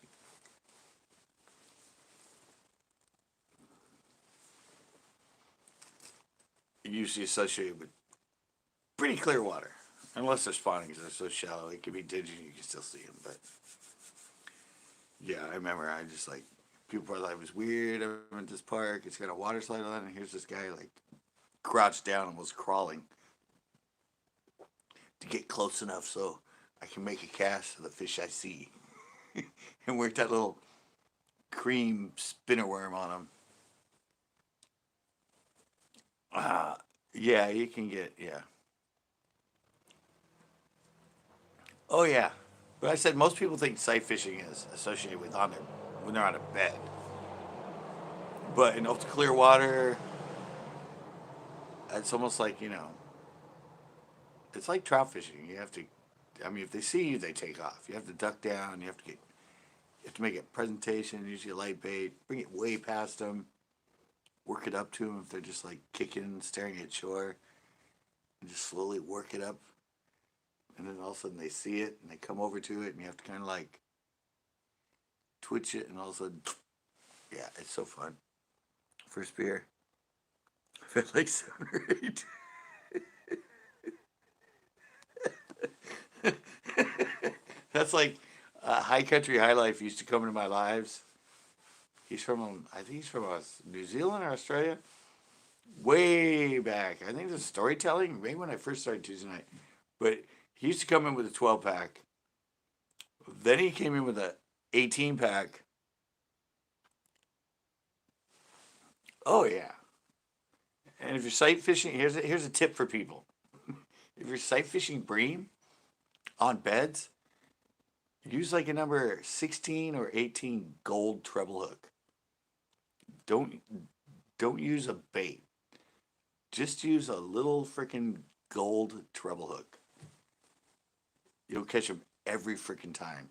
It's amazing.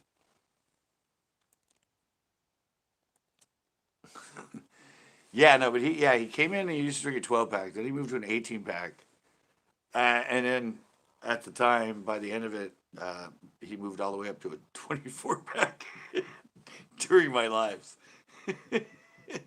Yeah, High Country High Life. That was yeah. He's still around. He doesn't come. His channel's actually doing really well, and so he's more focused on that. But he used to come to my lives. He used to say something. He said, "I'm like, dude, you got your 12 pack?" He's like, "I'm up to an 18 pack now." And so they're like, "Got your 18 pack?" He's like, "Dude, I moved up to a case. I have a problem."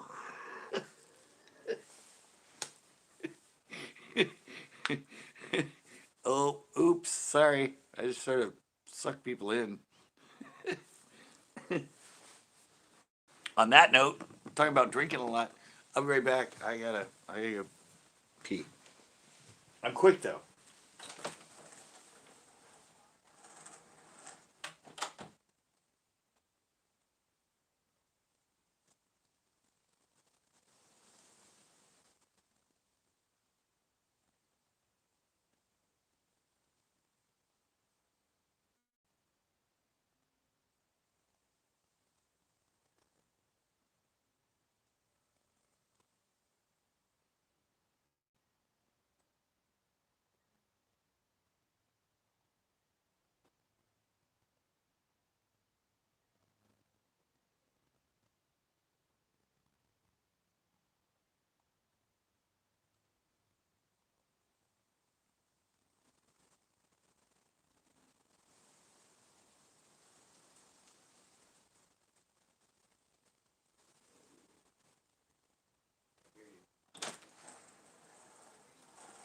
Alright, I made it back.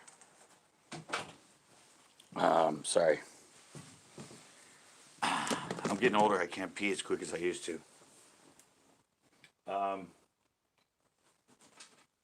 Yeah. I can't believe you're on that much. Which is at least 10 second voice. Yeah, I don't do the hard stuff anymore. Well, I do hard beer. I mean, I don't know. It's kind of weird because I'm drinking stuff that's like 6, 7%, and I think it's hard. And then like Tito and everybody else that brings their beers when we go out and they're doing IPAs and they're all like 7, 8, 9%. I'm like, beers used to be like 3 to 4%. Now everything's like 8, 9%.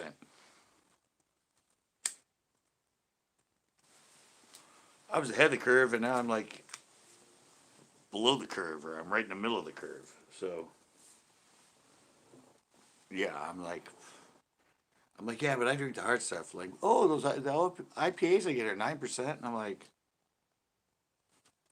shit, that's more than the stuff I drink now. When did I fall behind?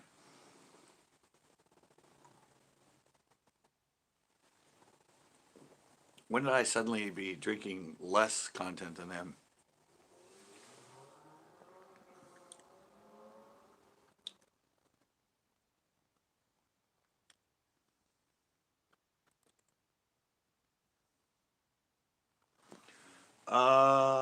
For bluegill,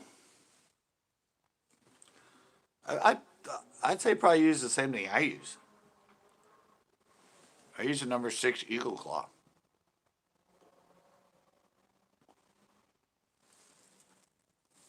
Yeah, number 8.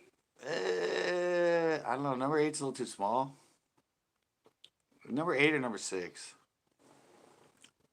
I just use the cheap Eagle Claws. Just the regular bait hook. Number 6 is the one I use when I go to the pier with those little sandworms. Yeah, number 6 is the one I use all the time.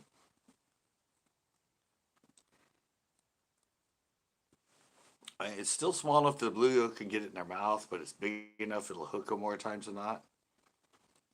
Number 8 is a little small. Number 4 is a little too big. Um, for like bigger bluegill, but a 6 or an 8, depending on the size of bluegill. Just the standard, the cheap ass Eagle Claw bait hooks. It's all I use for the rockfish. I mean, they have a bigger mouth, but I'd, yeah, for worms, especially if you're using like red worms, or even if you're using night crawlers. But yeah, those are sort of the best sizes.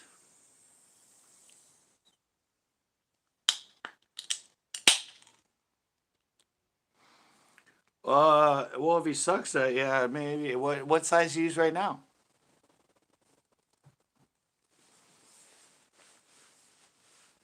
I mean, I don't know what size you're using now. If you're using number 8, uh, try number 6. Something that's a little bit bigger. Something that they might have to work a little more to get into their mouth, other than a hook that's so easy to get in.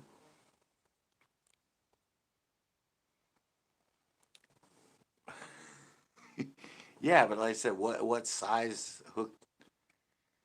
Because if it's really easy to get in their mouth and he sucks at setting the hook, then it's probably easier to come out. If it's actually a little bit bigger, I use a small.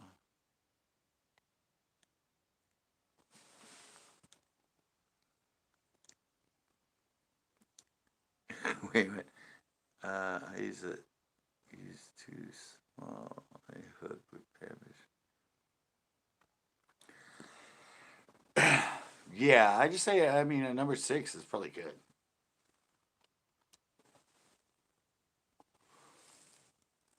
Something that's a 4 for bluegill. I mean, they can get in their mouth if they're a bigger bluegill, but number 6. Except if it's something that gives a little more bulk in that, they might have to work more to get it in, which obviously means when you set the hook, there's more odds of it catching them on the inside of their mouth than using a little hook that they can suck in really easy. And then if you, like a little kid that doesn't really notice it and kind of pulls too late, it'll come out quicker compared to something that's a little bit bigger that took them a little more effort to get into their mouth. It's just physics, I guess. Right?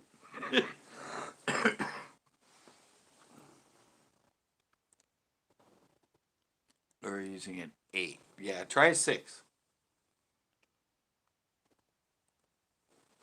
Hey, Billy, what's up? Yeah, if you're using 8, try a 6. Eights are way small. I mean, remember I tried to, I don't know if you saw some of my lives, I ran out of the 6s and I found some 8s for the rockfish. And,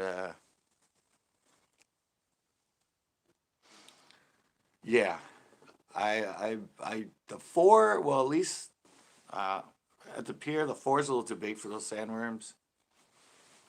8's a little too small. 6 is perfect. Like I said, it's something that's a little too big. All right, Billy. Uh, uh, I'm doing the announcement of the winner eventually in the stream, but if you won, Billy, you'll get an email from me and a notification or a comment on your comment. So you don't have to be present to win the big 3K giveaway. So thank you so much for coming in and the like. But yeah, that would be my suggestion. If you're using 8, 8s are pretty damn small.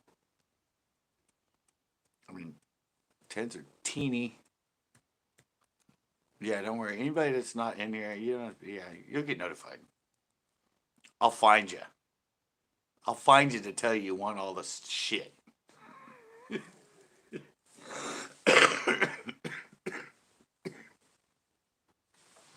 You'll get your notification at some point. I'll try to find you. Even if it's not YouTube, I'll try to find you on Instagram or Facebook or wherever the hell you're hanging out. I'll try to go, hey, dude, you won. Get back to hold of me so I can give you all this shit. Dun dun dun. Yeah, number 6. That's also what I use for the carp.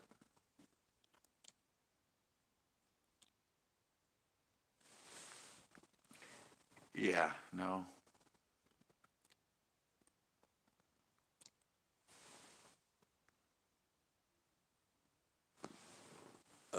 Really? I know the drop shot was originally for bass, was originally out of Japan. But drop shot rig originally is an ocean rig. Um, yeah, the drop shot is originally an ocean rig. And then for bass, it originally came from Japan. Uh, popularized live only giveaway. No, I don't. And no, I just do it. If they're not here, they don't respond to me, then I just give it away again. Um, yeah, I know, but Aaron Martins was a guide and had who Aaron Martins. He's like the god of drop shot. But he had some clients from Japan that he guided here in California, and they were using the drop shot rig, and that was the first time he was introduced to it for bass. So that's a little fact back to you of who originally sort of introduced it, I think, to bass fishing world was Aaron Martins. Yeah, and it was through his Japanese clients. You gotta remember, bass fishing is huge in Japan, but every lake you go to has like 500 people on it. It's like, it's a huge thing and just overly crowded. That's where the flicking came from. flicking, the weighted wacky, actually came from Japan. Spy bait actually came from Japan. From Japan. They had to figure out unique, different ways.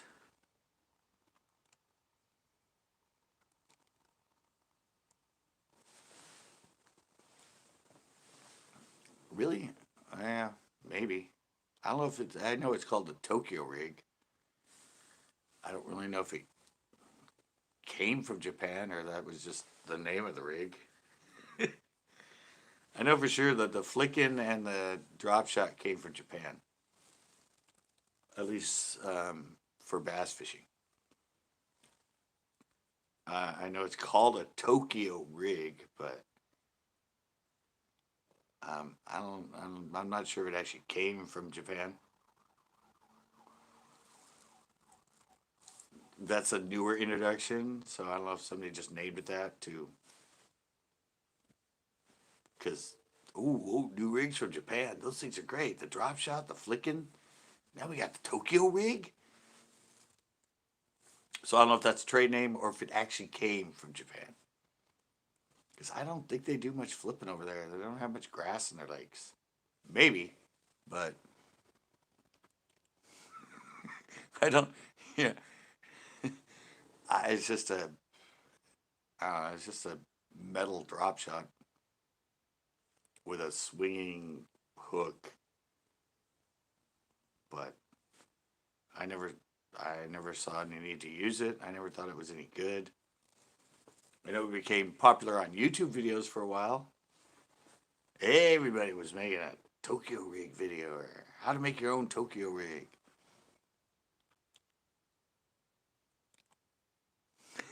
I know. Gotta remember when a lot of that stuff gets out there, then people start. It's a marketing ploy. Ooh, let's come up with a metal drop shot rig that's only that tall. I'm gonna call it a Tokyo rig. Some of the best rigs have come from Japan. Yeah, I don't know. I've never researched that. I've never had any desire to use it. I'll just use a drop shot that only is 3 inches above the hook. Pretty much the same thing to me.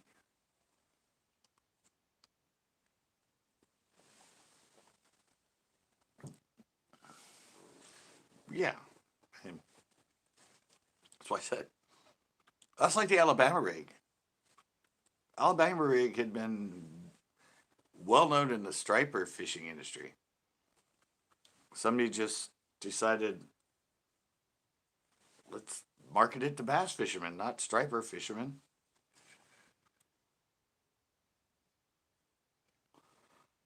The Alabama rig wasn't. I've never heard of the Tokyo rig in my life. It was pretty popular. What, like 2 years ago, something like that on YouTube when it first came out. Just go to YouTube videos and type in Tokyo rig.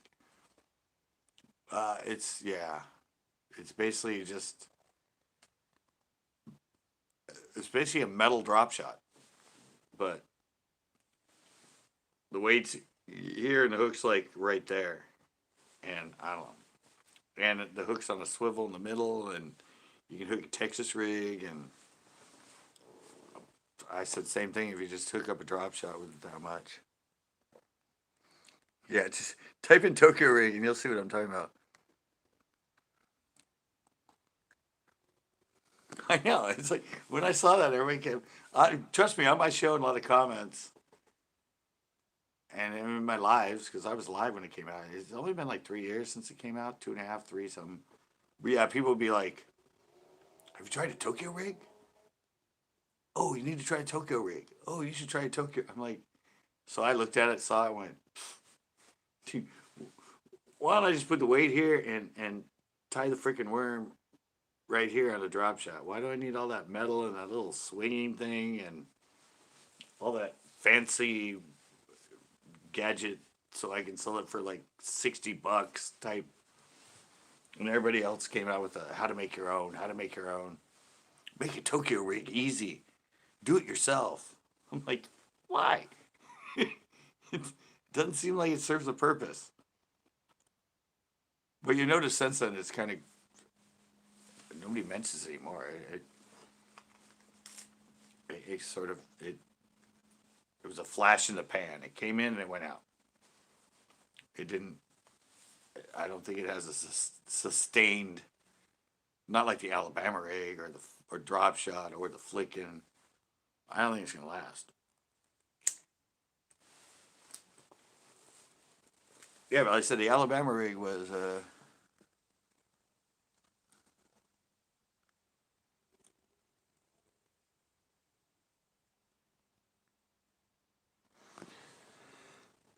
Yeah, but see, the Alabama rig was not new. It had been around for years and years in the striper with striper fishermen, and somebody just decided it worked for striper. Let's try it for largemouth, and that's where it got its birth. It was not a new technique. it was a new technique to black bass instead of striped bass.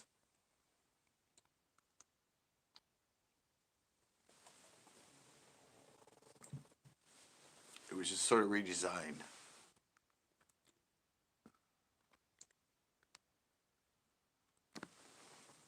Well, no, not yeah, saltwater rig or river or wherever, but it was originally it was around in the striper industry.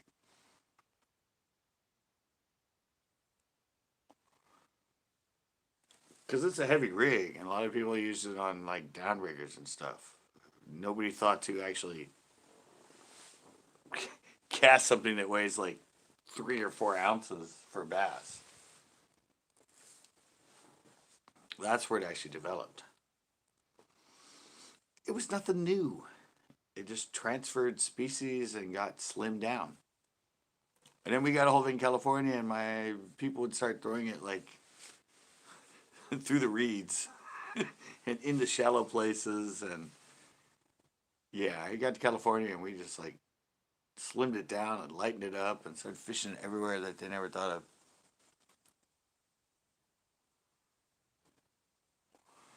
Yeah, that's why I said nothing's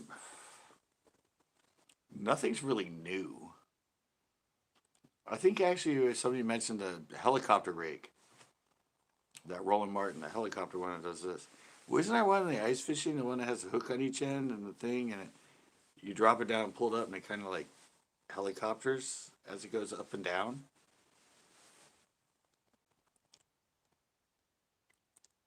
$50.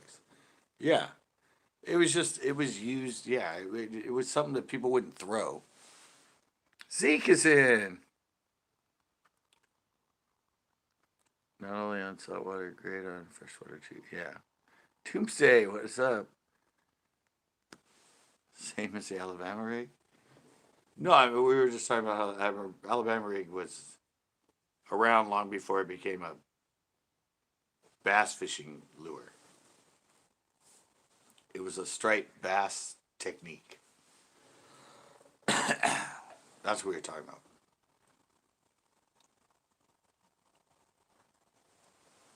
And we were talking about the Tokyo rig, and we were talking about the where the drop shot came up. Hey, Doomsday.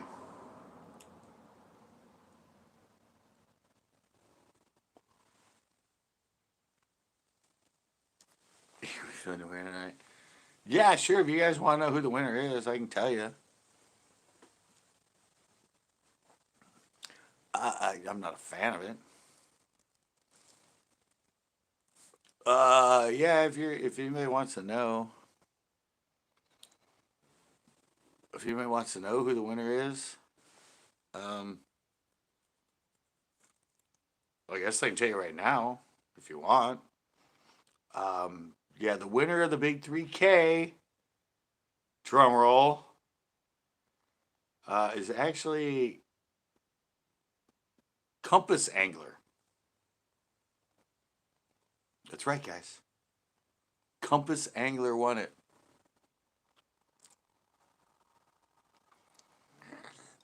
Compass Angler actually won the 3K giveaway. He's out of Colorado. Um, I haven't contacted him yet, but I have his. I'm gonna reply to him on this, well, on his YouTube comment, and I have his Instagram link. But yeah, Compass Angler out of Colorado actually won it. Monica, no, I'm sorry. Yeah, it's actually Compass Angler. I was hoping he'd come in. He does come in here once in a while. That's why I was kind of waiting. That's why when I do the giveaways and that when I'm live, I usually wait to see if the person that actually won actually like cruises in. But yeah, he actually won. So damn it. Yeah, Compass Angler. Like I said, he's out of Colorado. He does fishing for walleye, bass. Um, yeah, he has like a little under 500 subscribers. Um, yeah, I think he's been subscribed to mine for actually for a couple of years. So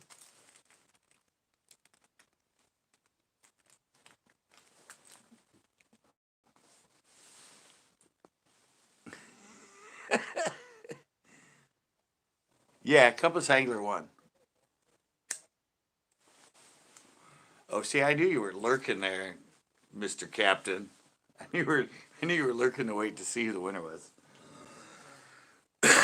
Yeah, I said there were 90. There were 90 people that he won everything but the GoPro and the fishing pole. I talked about this earlier. Yeah, like you said, Captain. Yeah, the fishing pole separate cost. I'd probably say that for like another separate. Um, yeah, like you said, the pole separate cost. I mean, I have the thing. I still have the thing. It came in to ship it. But the GoPro now I'm using the chesty. I have ideas for uh, multiple chesties and that. So I said it was 3K, not 30K. So I'm not making that much money, and I found a new use for that GoPro is since I've jumped to playing with the chesty, and so yeah, kind of since I originally did it, now I've sort of jumped and trying to explore, and it makes no sense for me to get rid of something that I can use now because I can't. Oh well, that drone sucks. The battery only lasts for like 6 minutes now, 8 minutes, and that was that was kind of and that was the only reason. But I said now with the chesty, I'm thinking of me when I fish with other people, and yeah, so it makes more sense for me to right now to keep it. But there's still the reel, the hat, the Amazon cards, tons of CCB baits, the big swim baits, the phone cover, the $130 reel, all that, yeah, everything but the GoPro and the fishing pole. Or at least like 200-300 bucks. Oh, the shirt, the original shirt, yeah. They're not they're not walking away with nothing.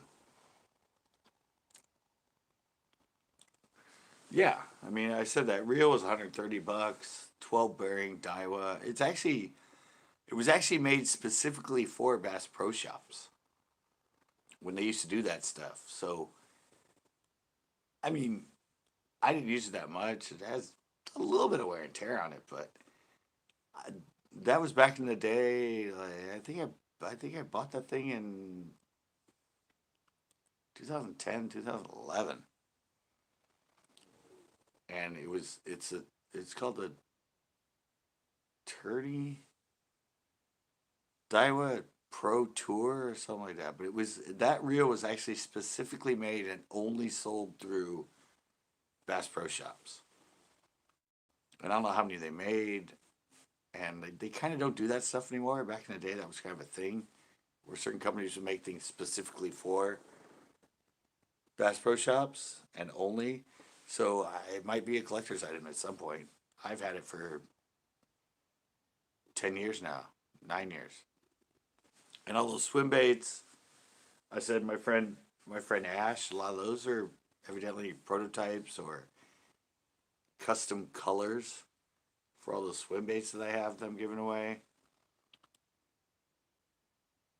So I don't know how much those are gonna be, but yeah, it just didn't like you brought it up to me, Captain, when you said it about the I can't, it's separate shipping for the rod. I didn't think about that when I originally said, oh, maybe this rod because I don't use it. So maybe that'll be a separate giveaway. I'll just randomly do one for that bionic blade that is just a little too heavy for me because of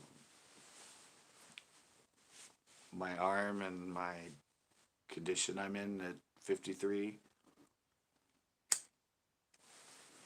But I kind of had to say, you know what? I've found a purpose for the GoPro, so I just can't really justify giving it away now because I started using the chest seat. I'm trying to. So anyway, yeah, that's yeah. Everything but the GoPro and the rod are going into giveaway. As far as the CCB baits, I don't. It's probably gonna be like 15, 20 different CCB baits that are going in there. I'm just gonna throw all kinds of shit in there.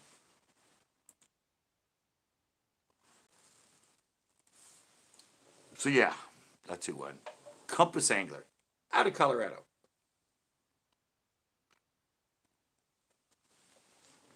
I said I'm gonna contact him. I'm gonna tell him about it, but hey, if he doesn't get hold of me, I mean, Captain, you know this. I don't know if you're still in here, but Captain, I mean, it's only happened to me once that somebody didn't claim it and I had to redo it, but you never know.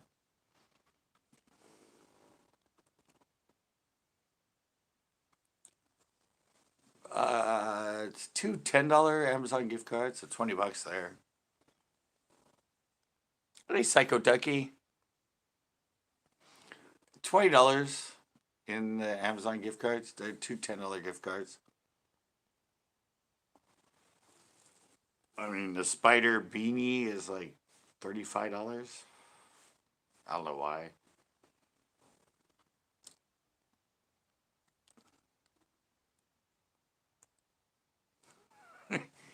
Yeah. The waterproof phone case.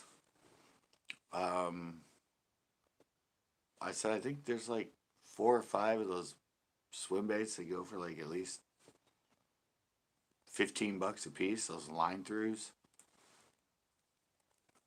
Um, plus the shirt, the original CCB shirt that I still have like 7 of them left. So yeah, no, I mean, I said the reel itself was $130. So, and I researched it. I don't know. It's a pretty specific, made for only made for and only sold through Bass Pro Shops by Daiwa. Something they used to do, but I don't think they do it anymore. Spider, get out of here! I hate spiders crawling on my freaking.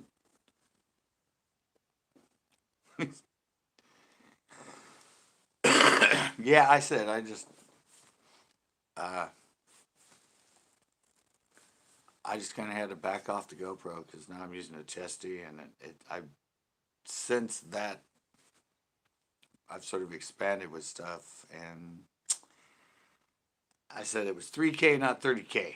So I'm still not making a lot of money off YouTube. So I kind of had to back off that because I'm trying to advance and, you know, up my video game and my show game. So that's some ideas for that.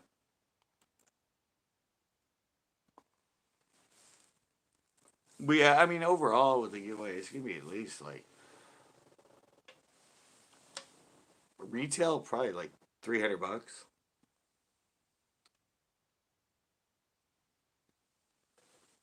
But like I said, I haven't contacted him yet, so who knows? like I said, Captain knows this. Sometimes people don't reply. They don't get back to you. So, um, but he's been in quite a bit. He's come in our lives and everything. So I'm pretty sure he will claim it. But if he doesn't, I'll just, I'll give him like a week. Boy, do I know. Yeah. I said I've done a lot of giveaways. It was only I think once. Or probably for like 6 months I did a monthly giveaway. And I did quick little giveaways. And I think only once did somebody not get a hold of me. So my odds are pretty high that people that win claim. And that's kind of what I was waiting, because usually when I do them live, I kind of wait and all that and just play it off and that, hoping the person that wins comes in as in the chat. So it would be kind of cool that they're there when they win, but he never came in. And everybody kept saying, and I noticed like it dropped in half after I said the winner. Everybody like, so yes, it's kind of it. You just have to like play the odds. Like if I come in and just do that and do it and then something like. But we had a really good bass conversation tonight. Like one of the best I think I've ever had.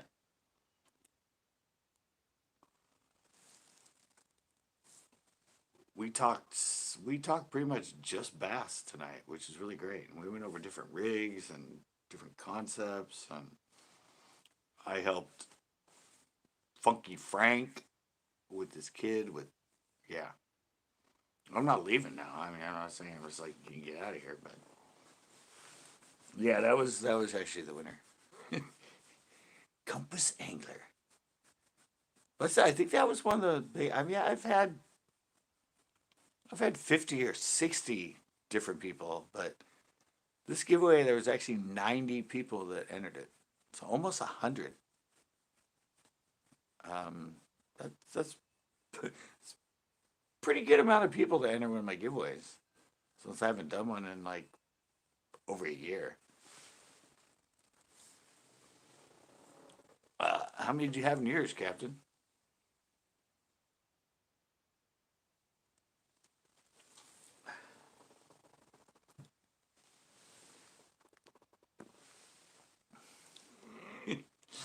I like that. Yes, boy, do I know.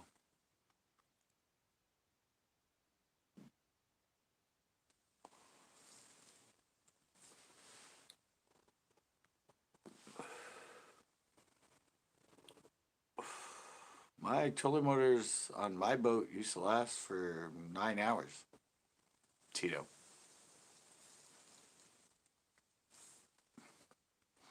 I only had one single battery on my boat, but it would last me full 8 hours, 9 hours.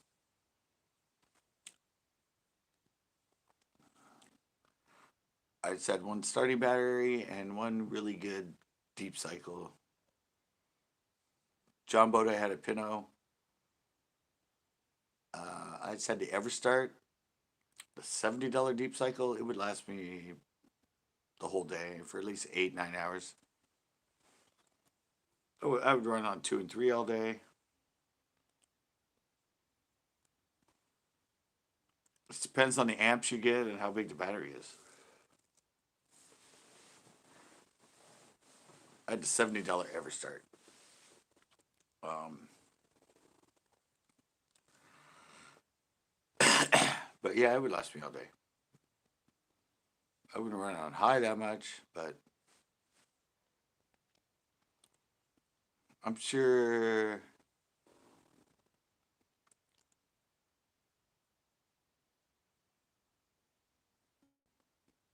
2 to 3? Hell no. That's a cheap ass fucking battery if it only lasts for 2 or 3 hours. No. No, dude. No. You should be able to last a whole 7, 8 hours easily on a freaking trolling motor battery. If it's If it, you just have to have the amps. Like mine was a $70 Everstart. I forget the amps on the deep cycle now, but I would be out. I'd go out at 11 and come in at 9 or 8, and it would last me the whole time.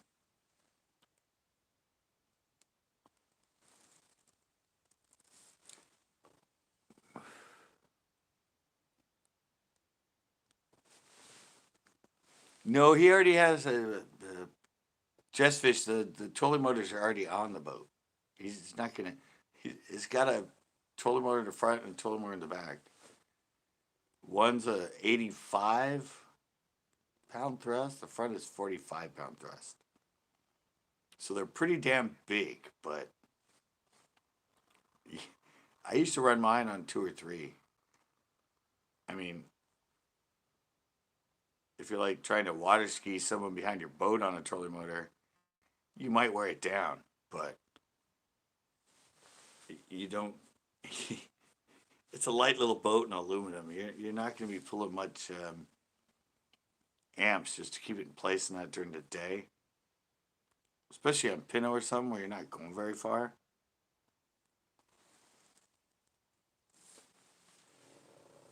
But yeah, I've never ever had a battery die in 2 3 hours. You're on my bass boat.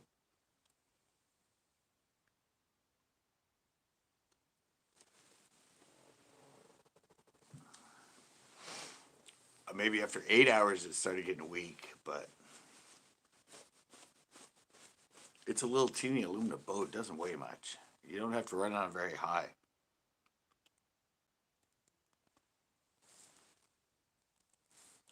They're deep cycles, man. They're meant to last.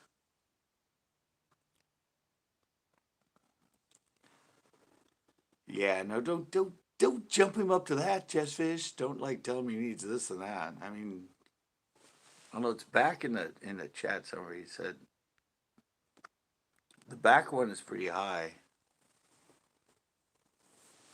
I mean, remember back in my day, my bass boat I had a 24 pound thrust on high. Nowadays it's like 45 pound thrust, 55 pound thrust, 85 pound thrust. I meant to have 2 or 3 batteries. No, my one single battery would last me 8 hours on my little boat.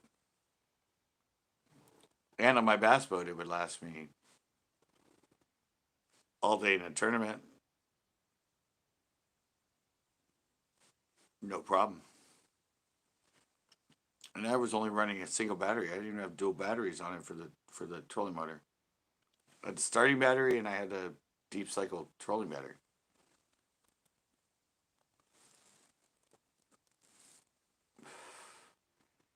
And mine was only, it was like 24 pound thrust, 30 pound thrust, something like that. But I only ran it on like 3, 2 or 3 all day, which is like half that.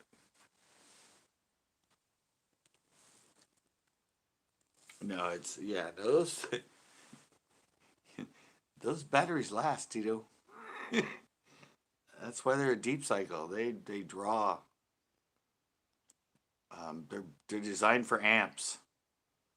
They don't they don't draw many volts for like starting a car, but they're designed for amps.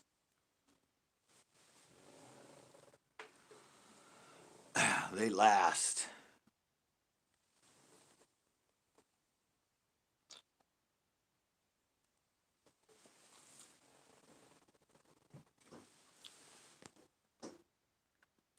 I said I used Everstart from Kmart now, but it's a $70 one. I forget the amp. There's a $120 one. There's all yeah, but they're deep cycles. They're meant to last. They will last you all day, especially on a boat that size. You're not like you're not pulling around a 20-foot Ranger 3,000 pound boat on a trolling motor.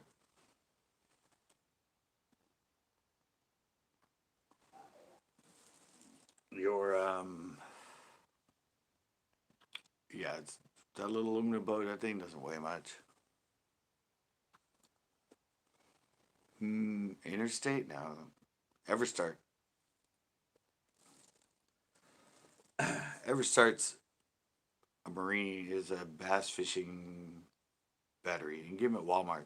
I said they're not that much.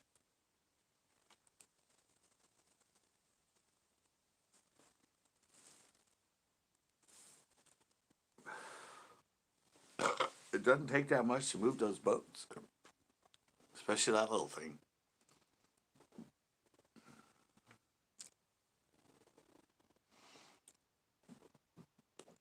Yeah, I used to be out on Pinot all day. I'd get there like 11 and come in at like 8 or 9. Running on like 2 and 3 all day. Coming on 5. Maybe going maybe going 5 when I'm like moving places or switching spots. It would last me all day with my little boat.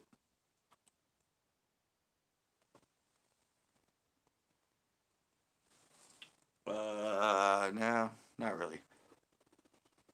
But you gotta remember, Just Fish. He's not on a freaking champion bass boat.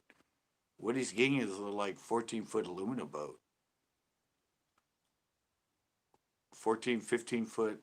I don't know. Is it 14, 15 foot? I'm assuming. It's a little John boat with built-in decks. It's it's it's, it's um yeah, it's a little 14-foot aluminum boat. He's not pulling around a freaking full-size champion bass boat with his trolling motor. It's not that power demanding. Who is Compass Angler?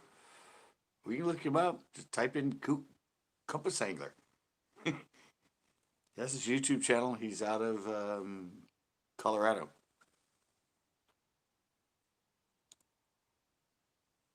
Why are you still awake? Why would I not be awake? It's only 10:30 here.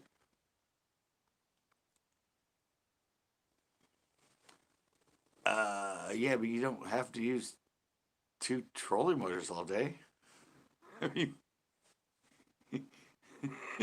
the one in the back's to get you there. The one in the front's is to control you while you're fishing.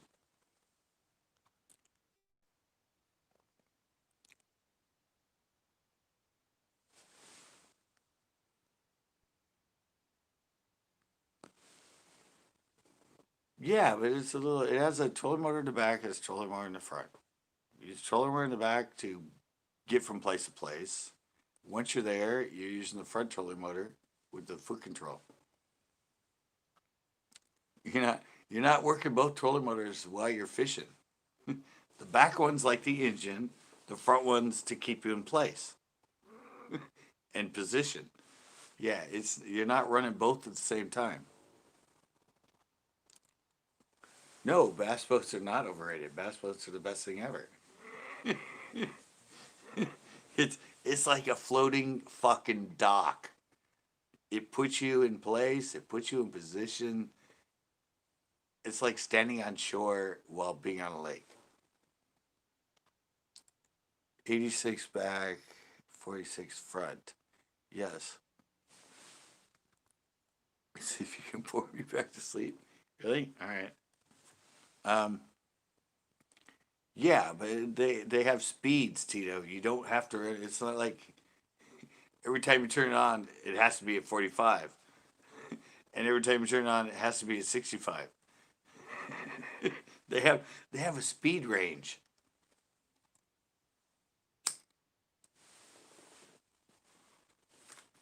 Yeah, you can. Yeah, it's not like 100%. 100%. It's you can, they have they usually have 1, 2 through 5 on them speed wise. Like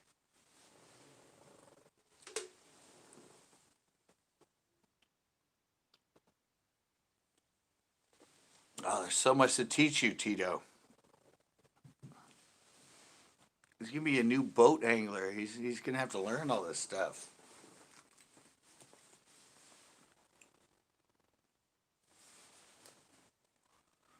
No, not yet.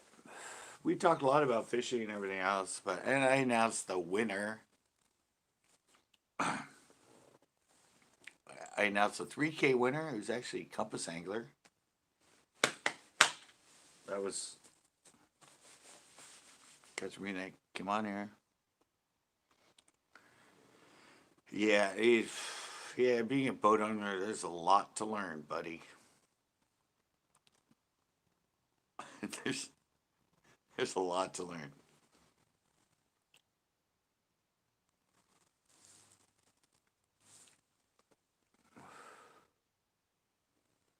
Yeah, I still haven't. Well, I haven't contacted him. He wasn't in tonight, so I will contact him. I'll leave a comment to his comment saying you won. Plus, he has a link to his Instagram. That's probably the best place to get to him. But yeah, everybody was like, "Who's the winner? Who's the winner? Who's the winner?" I'm like, I'll get there. It took me almost 2.5 hours, but I finally told everybody who the winner was.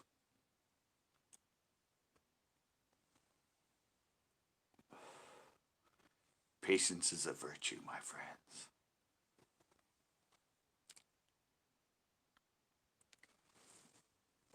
Yeah, but didn't give away the pole or the GoPro.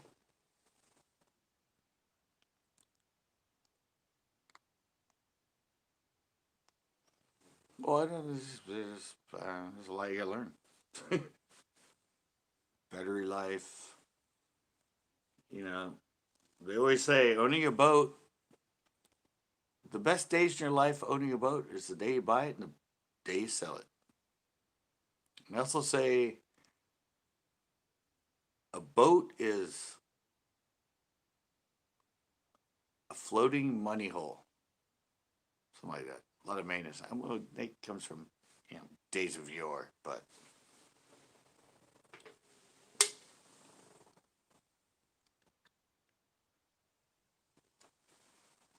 there is a lot to owning a boat and knowing a boat, but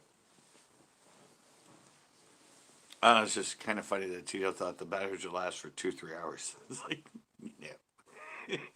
You,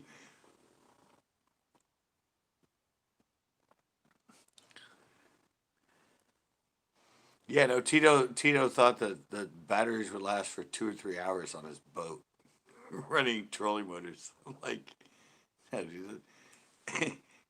a good, well maintained, quality deep cycle on a trolling motor, you can be out for 7, 8 hours and not run out of juice.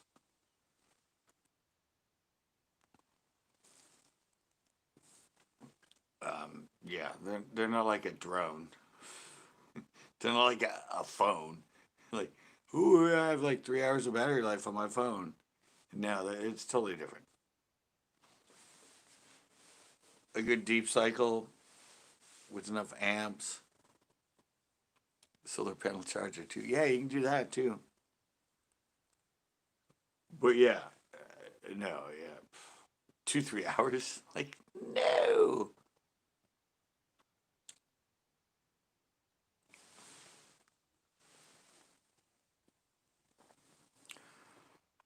I can't do it now. I mean, I'm not even doing it live. Um,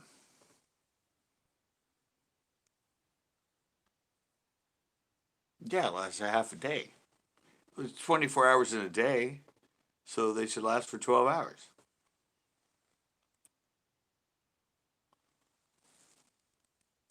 I said mine in my boat, my bass boat, I'd fish 8 hour tournaments, 9 hour tournaments, and I would not run out my battery. And I only had one. I didn't have. I had a starting battery and a deep cycle battery. I'd run for 8, 9 hours on my bass boat, and I wouldn't run a charge. I only had a 24 pound thrust, but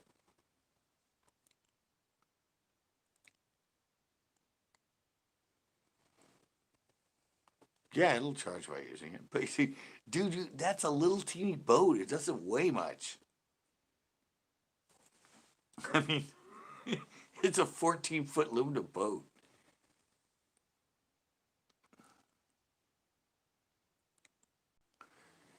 Yeah, but he's talking about a 14-foot aluminum boat. It's set up like a bass boat. It has two trolling motors, 45 in the front, 65 in the back.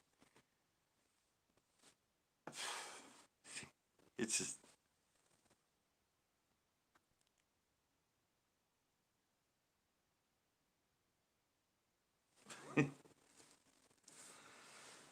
yeah, he's not gonna, especially if he's putting it on. I mean, if he's putting it on Nacimiento and he's trying to run 13 miles to the back of the lake on a trolling motor, yeah, he's going to use a hell of a lot of energy to get 13 miles back to the lake.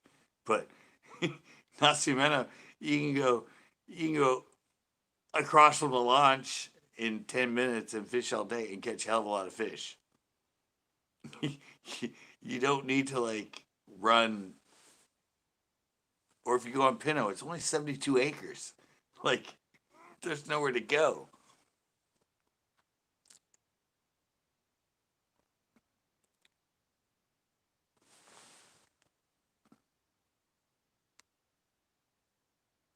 I know, that's what I said. But he's never owned a boat. He's thinking batteries, and I'm pretty sure he's thinking, oh, cell phone batteries. They only last 2 3 hours. That's sort of his idea of batteries. You know, I'm just thinking because he's an internet guy and newer to it, and he's thinking batteries. And I'm just thinking that because the first time when he mentioned to me, he said, "Oh well, the batteries probably only last 2 3 hours, right?" And to me, that's usually like cell phone life, not not big ass, nice, deep cycle batteries. A flat boat. Yeah, that's what he's thinking. I could just tell when he said, "Oh, the battery's probably gonna last 2 3 hours." I'm like, what are you thinking about cell phone batteries? Because no, that's not the way deep cycles last. You can run all day on them. Did I win? No, actually, Compass Angler won corn farts.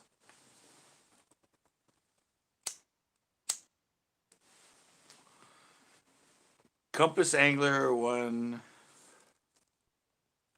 Um, yeah,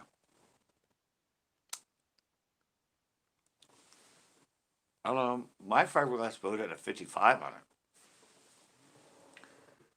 I had a 65-foot Terry bass boat, 55 emerald on it, and it did 55 miles an hour. Compass Angler. Compass Angler won.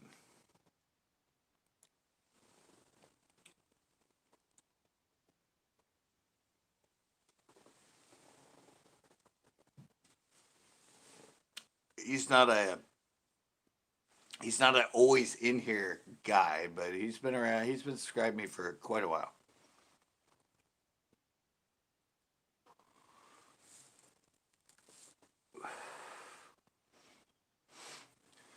Yeah, there's a lot to be said about uh the only airport I own a Johnson Evinrude, and Johnson Evinrude are the same company. So and Evinrude is not producing airports anymore, and I think they stopped producing Johnsons too.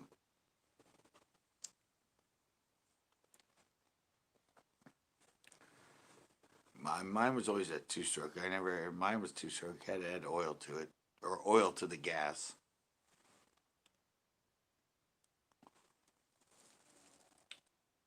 But yeah, my original little boat when I was I actually had a Sears motor I think to start with, but after that I had Johnson. I bought a 15 horse Johnson for it, but my bass boat had an Everett. I have no idea. A lot of places I don't know. Nowadays in a lot of waterways I don't think you can use two strokes. They have restrictions now. They're all moving to four-stroke.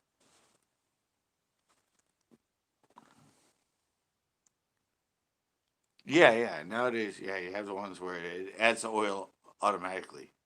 But back in my day, you had to add the oil to the gas.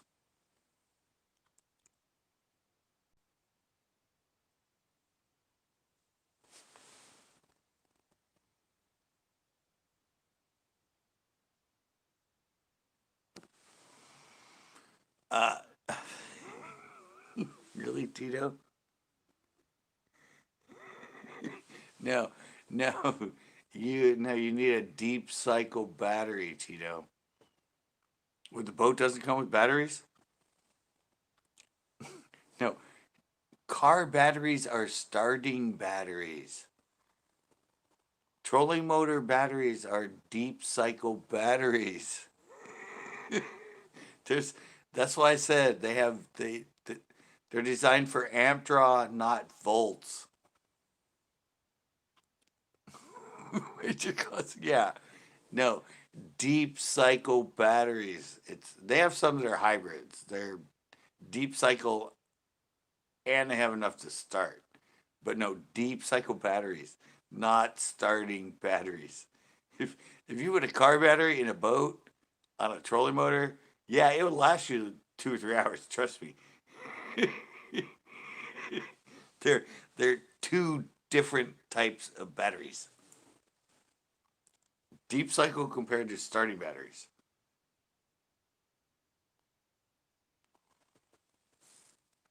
He's not selling the boat with batteries.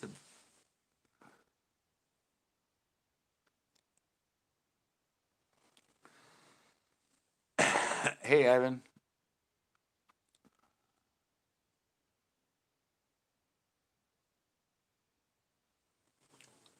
No, no, you can't use car batteries.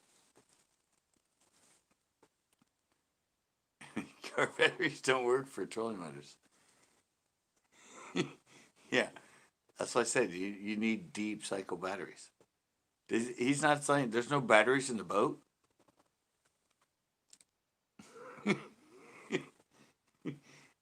The boat doesn't come with batteries. I sold my boat with my batteries.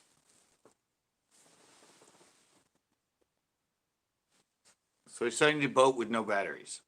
Is that what I'm getting right now? Batteries not included, like China products.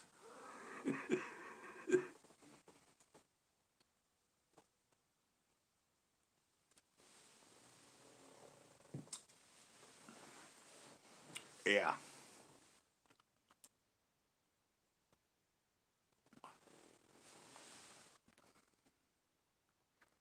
that's for toys. Yeah, that's what I said. Just asking. No.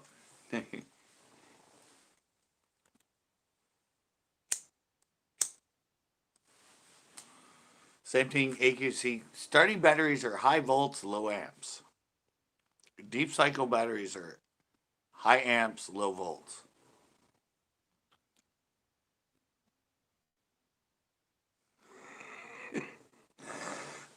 No, I'll set you up with all that. Don't worry, Cheeto. Well, I don't know. I didn't know if he's selling it with the batteries in it or not. I mean, considering the boat is running on only trolling motors, the only way you can run it is if it has batteries.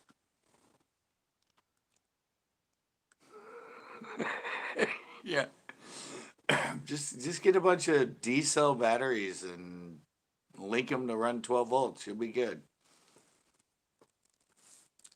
Or you can get some NiCad batteries that are D cell and link them.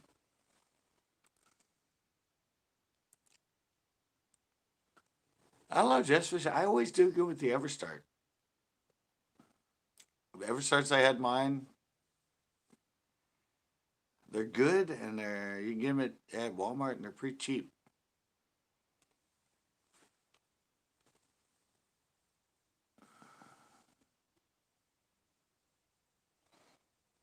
That's what you said. When I had my little Jumbo, and I had Everstart. I only had $70 Everstart. I forget the amps or the rating. They have up to 120 or $130 now, but I just had 70, and I'd be out in Piddle for 8 hours and run my total motor fine all day.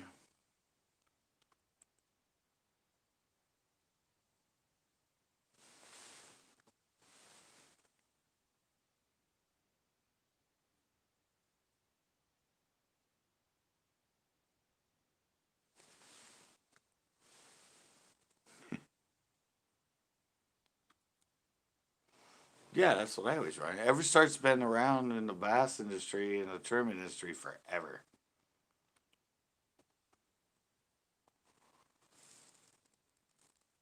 Everstart is, yeah, their deep cycles, yeah, they're known for them. I've never used a starting battery. Yeah,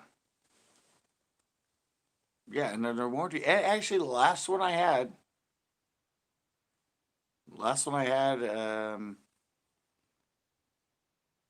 it failed before the warranty, and I went back in. I got another one for free. Had like a 3 year warranty, and it died like 2.5 years in. And I went back, and yeah, this thing died. I needed to buy a new one, and I had a receipt and everything. And they went, "Oh, it's still under warranty." I'm like, "Really?"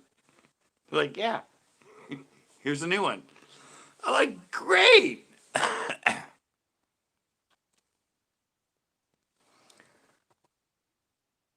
You talking to me? I haven't had a bass boat never. My last bass boat I had back in 2003 was a 55 Evinrude. I haven't had a bass boat since 2003. So,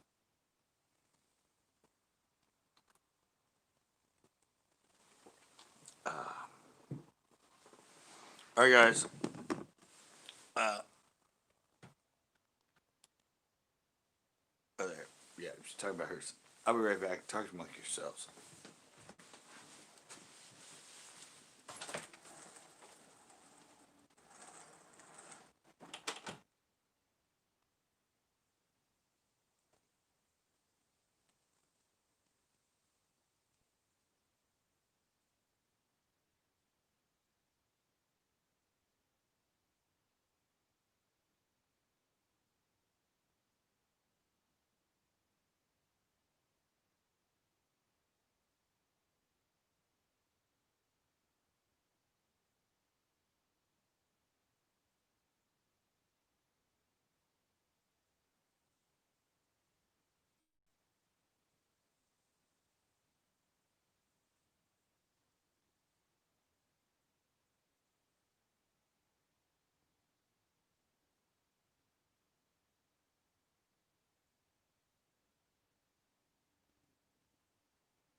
Wah wah wah wah wah. I made it back.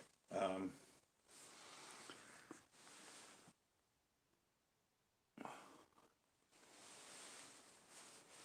all right. I've been live almost 3 hours.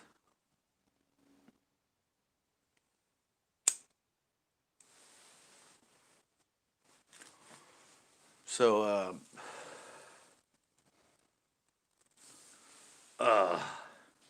yeah, I think I'm gonna be shutting this one down, guys. Big Daddy O has got to go. Who's Big Daddy O? Oh yeah, I remember. Don't worry, I got an AQT. I remember Big Daddy O. Yeah, the Nigerian black man. That's where I got that from. 20-foot boat. Yeah, guys, I'm gonna shut this one down. Um, thanks a lot. for being here for the end of my menage a trois of lives. Because I went live Sunday, I went live Monday, and I went live Tuesday. But yes, the big winner of the 3K giveaway is Compass Angler. I'm going to be contacting him. If he doesn't reply, if he doesn't get back to me, then you're already quitting, dog? Dude, it's been almost 3 hours. What do you mean you're already quitting? I've been working this for 3 hours. He's on a roll, that Big Daddy O. Yeah, no, I've been live almost 3 hours. And yeah, Compass Angler, like I said, I'm going to contact him.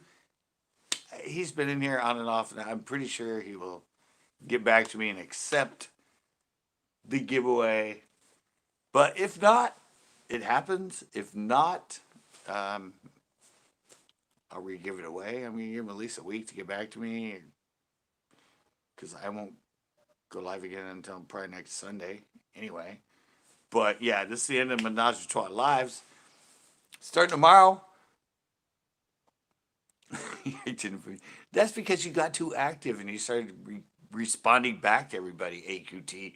If you just like closed your eyes and listened to my sweet manly voice, you would have went to sleep, baby. Okay, that just got weird. But anyway, I'm out of here, guys. I will see you next Sunday for a live, and keep talking. I gotta do my Barry White for you, baby. Just close your eyes, man. Let them sheep start just bouncing over that bed for you, baby. Once they start bouncing, you start looking at them, just think of me, and fall into that deep sleep. Wow, I haven't done my Barry White voice in a long time. But anyway.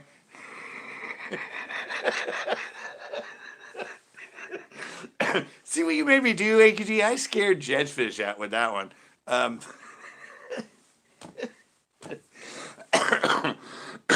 All right, tomorrow.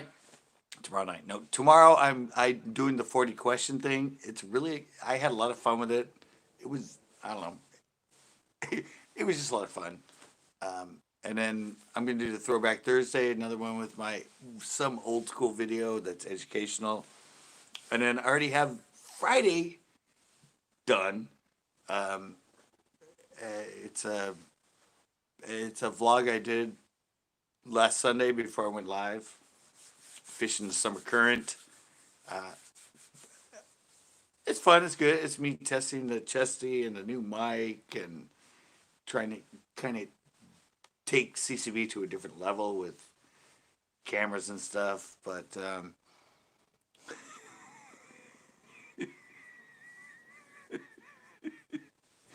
so yeah. All right, guys. Thanks a lot. Wow, I ended up with 24 likes. That's pretty good. And a lot of different people in, a lot of different good conversations, and we educated people, and that's always what I want to do with my channel. And look for the upload tomorrow. A little different with the 40 question challenge. I'm out. Bam!